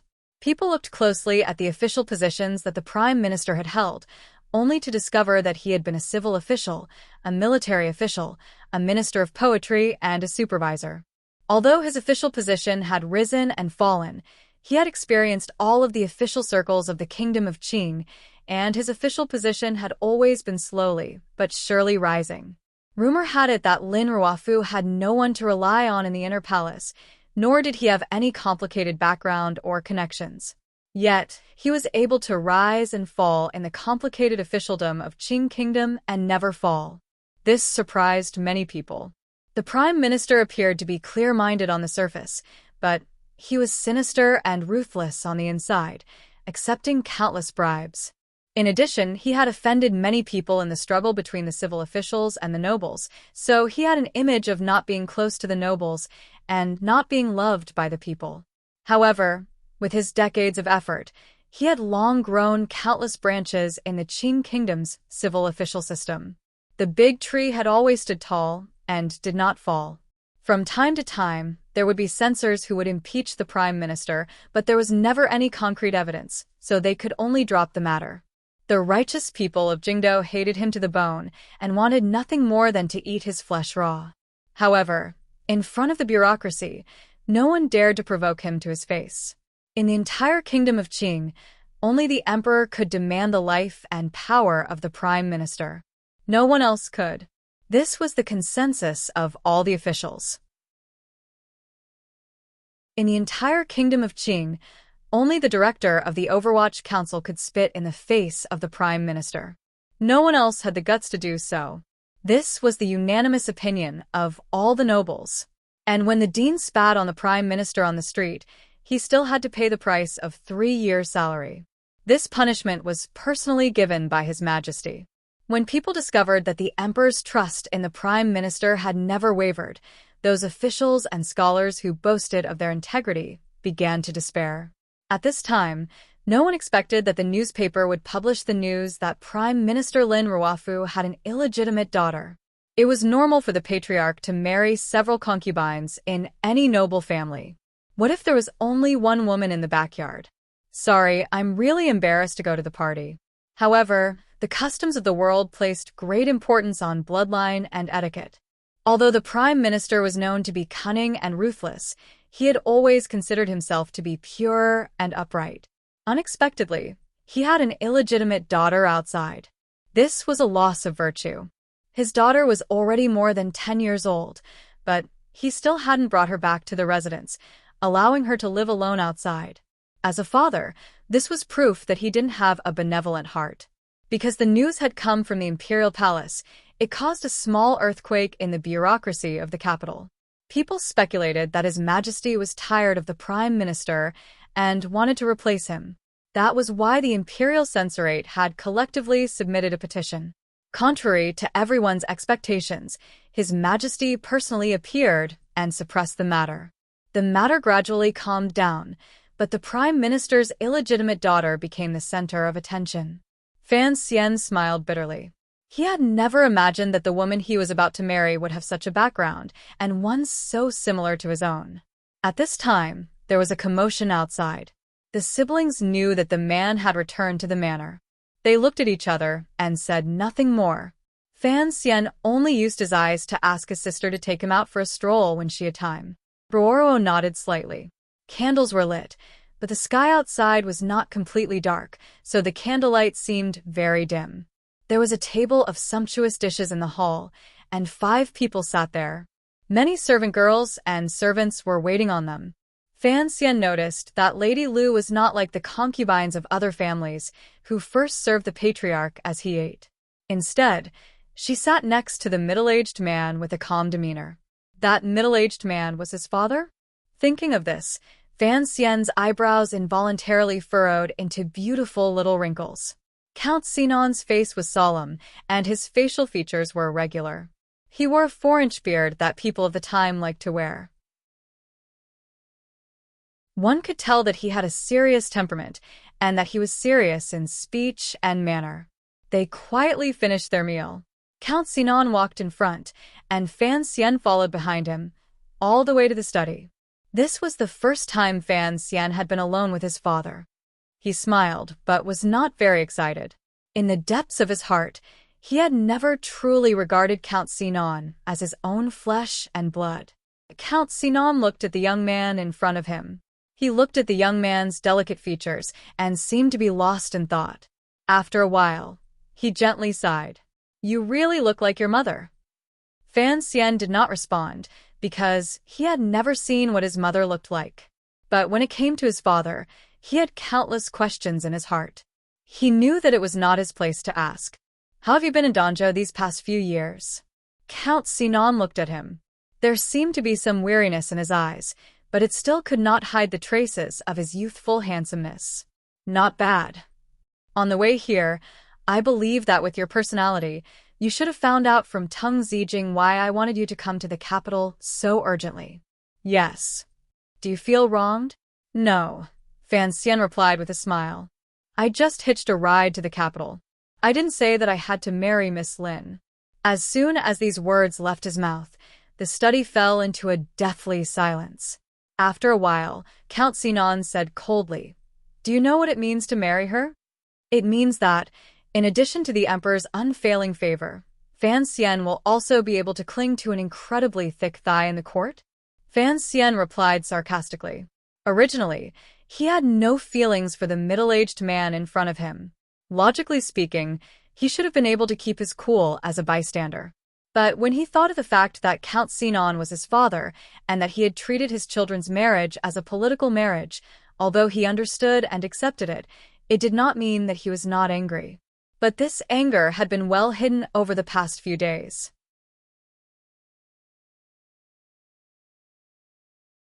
Chapter 45. Good. You're angry at last. The corners of Count Sinan's lips curled up into a smile.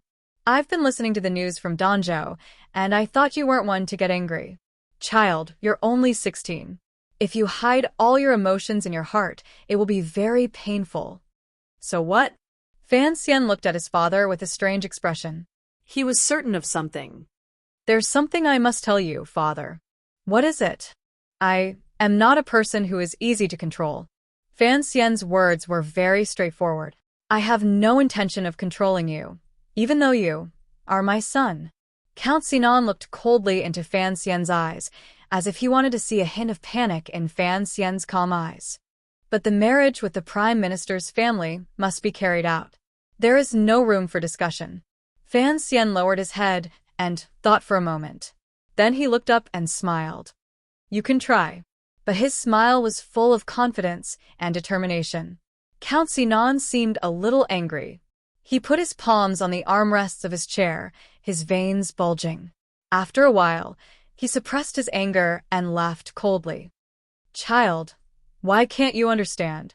That Miss Lin is gentle, considerate, educated, and reasonable. She is a good match. Besides, Given the status of the Fan family, do we need to rely on marriage to secure our position? Is Emir Lin Ruafu really worth our attention? Fan Xian was a little surprised. He felt that his father was not pretending. But, if even the Prime Minister did not need to care, then why did he want to marry Miss Lin? Was it really just because Miss Lin was so outstanding? No matter what, Fan Xian would not believe this kind of reasoning. Why must we marry her? Fan Xian asked, frowning. Count Sinan smiled. Because Miss Lin's mother is the eldest princess, His Majesty's sister. The eldest princess has never married, but she secretly manages the business of the royal family, providing the entire kingdom of Qing and the palace with an endless supply of money. Fan Xian was extremely shocked, thinking that his future wife was actually the eldest princess daughter. Didn't that mean the Prime Minister and the eldest princess had an affair, or even multiple affairs? No wonder the Prime Minister had been able to climb up so smoothly all these years. It turned out that he was walking the path of a gigolo. Not many people in the world knew about this secret. If his father had not grown up with His Majesty the Emperor, he would not have found out.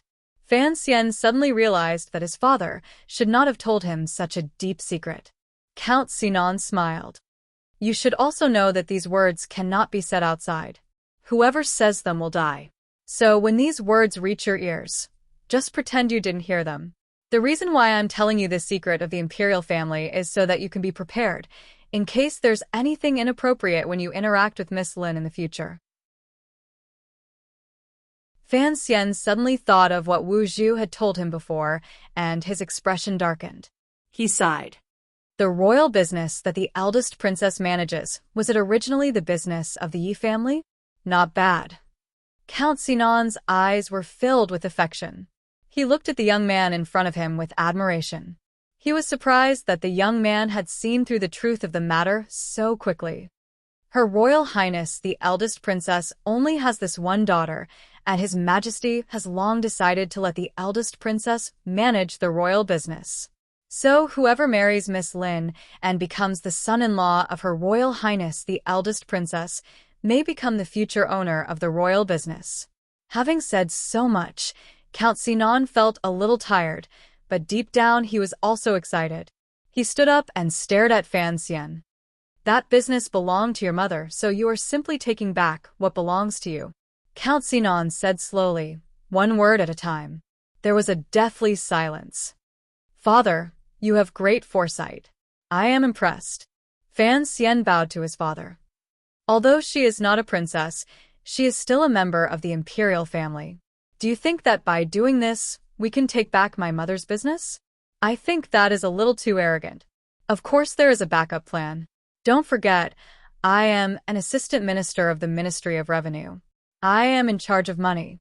Fan Jian smiled, growing more and more appreciative of the calm mind and attitude of the young man in front of him. Also, there is something I need to tell you. Although Lin Ruafu, that old thief, does not have much of a say in this matter, he still has some doubts about the marriage between our two families. So, I hope that you can perform well in the capital in the near future. Why? Fan Xian was puzzled. Although Lin Ruafu was the prime minister and the head of the civil officials, Fan Xian was well aware of the Fan family's position in the deep lake of the capital. If Lin Ruafu could make such a strong ally, he should be happy. Why would he oppose it? If one considered their status, the young ladies seemed to be the same as Fan Xian. Everyone has their own position. Different factions have different things to consider. Fan Jian explained calmly. The Fan family is a large family in the capital, and Lin Ruafu is the head of the civil officials.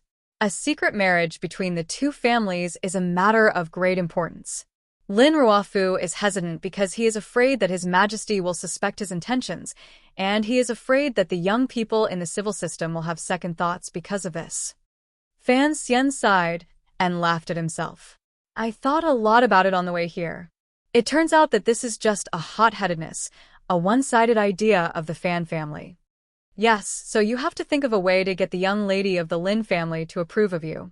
Fan Jian smiled, but he did not understand. A hot-headedness. What does that mean? Wrong. Fan Xian pursed his lips into a smile and did not explain further. He changed the subject. Father, there is something I have always been curious about. I don't know if I can ask. Ask away. Forget it. It's getting late. I'll go rest. For some reason, Fan Xian stopped talking and changed the subject. I am not familiar with the capital. Can I have Teng Zijing follow me? Teng Zijing is good at bribing people along the way, but he is only a 4th-level master. Fan Jian frowned. I will arrange a stronger guard for you. The water in the capital is deep. Fan Xian smiled. There is no need. It was not easy to get familiar with him. There is no need to change him. The father and son chatted for a while longer. Seeing that it was late at night, Fan Xian bowed and excused himself. A servant girl was already waiting outside. She passed through a complicated corridor and led him to his bedroom.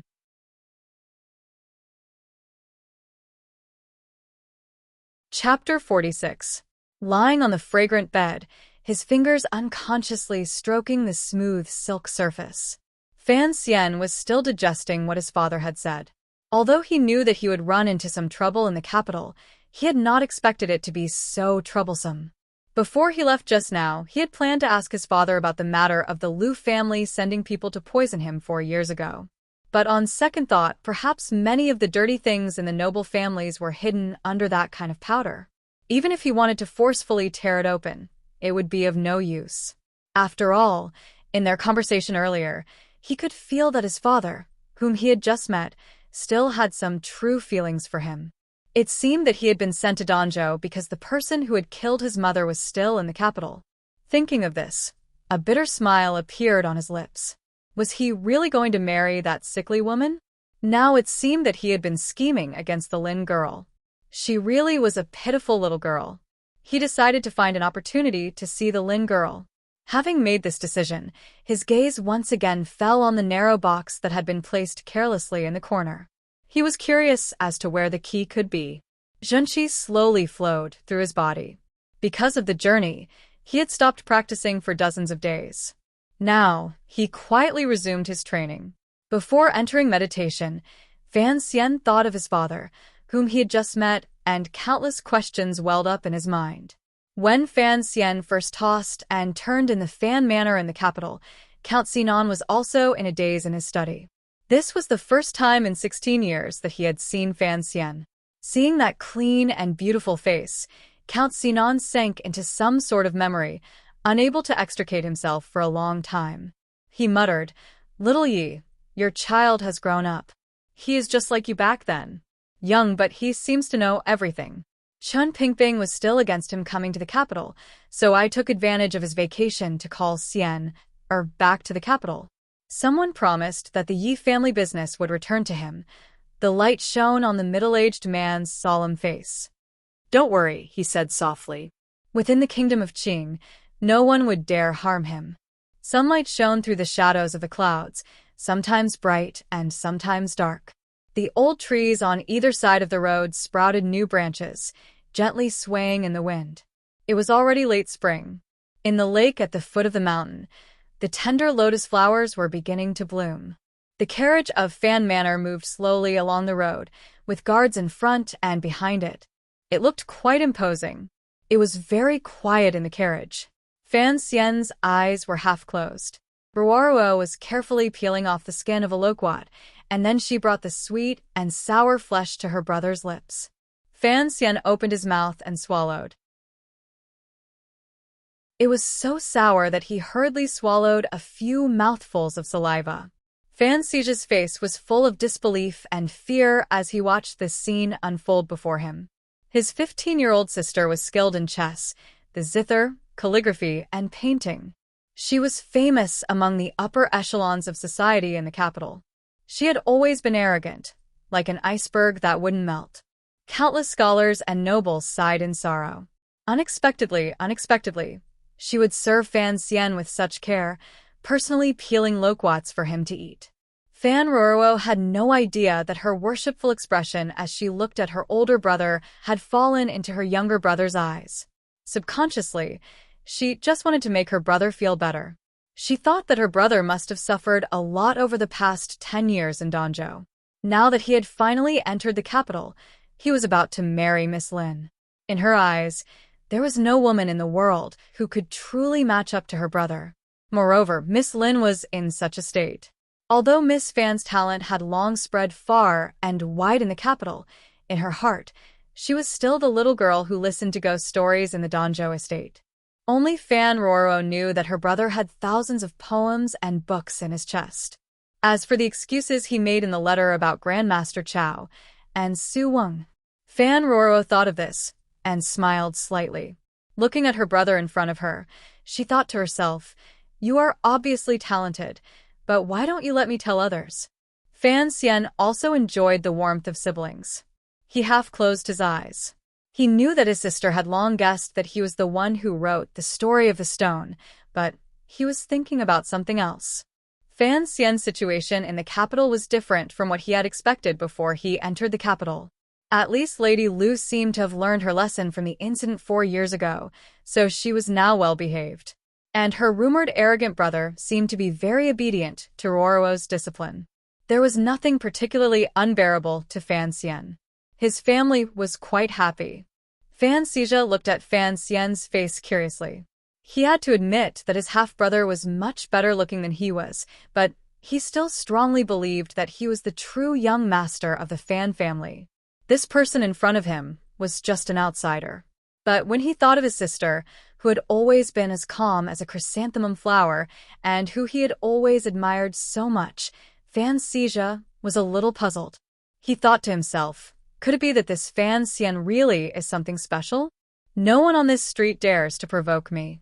The proud Fan Xizha looked at the man in front of him, who was 4 years older than him, and said arrogantly, "You've just arrived in the capital. I'll take you around for a couple of days." Fan Xian leaned lazily on the soft cushions, and when he heard this, he couldn't help but laugh. He had originally wanted his sister to take him around the capital to see the sights, but he hadn't expected that Fan Xizha, his brother, would show up uninvited and insist on staying in the carriage. "Hey, little guy, why do you have to follow us?" he asked Fan Xizha. Fan Xizha shouted, "Don't call me little guy. I'm the true young master of the Fan family." Fan Xian was surprised. "Don't you think you're making yourself look bad by shouting like that? Even if you're afraid of me fighting over your property, you should at least play dirty." He patted his brother's head and continued with a smile, "You should learn more from your mother." Fan Xizha looked at the bashful smile on her pretty face, and for some reason, he felt afraid. He shrank back and hid behind Fan Roro, thinking that this guy was too strange. How could he speak so brazenly? As they spoke, the carriage came to a busy part of the capital. It was noon, and there were many people on the street. Restaurants on both sides of the road opened their doors to welcome guests. The sound of yelling and the aroma of food wafted in through the curtains, enticing Fan Xizha to clamor for a meal. Teng Zijing entered the restaurant to make a reservation. Fan Xizha and Roro, under the protection of a few guards, went to a street stall to buy noodles. Fan Xian, however, was half squatting in the restaurant, looking at the decorations on the pillars in the corridor in amazement. The decorations were beautifully drawn and painted with gold. They were unusually dazzling, completely different from what he had seen in the books of his previous life. 2 guards were some distance away from him, secretly looking around. At that moment, a middle-aged woman in ordinary clothes approached like a thief, holding a baby. She lowered her voice and asked, "Do you want a book?" "They're all not approved by the 8th Bureau." The scene was familiar to Fan Xian. It was warm, touching, and made him feel at home. He raised his head and asked tenderly, "Is it Japanese or Western?" You're tuning in to the Dreamy Chapters YouTube channel. We're so grateful for your support, and don't forget to subscribe to join us on this incredible journey through captivating stories. Your generosity through donations truly makes a world of difference, as it's the primary source of revenue that allows me to expand and enhance this channel for you. Thank you from the bottom of my heart for being a part of this adventure.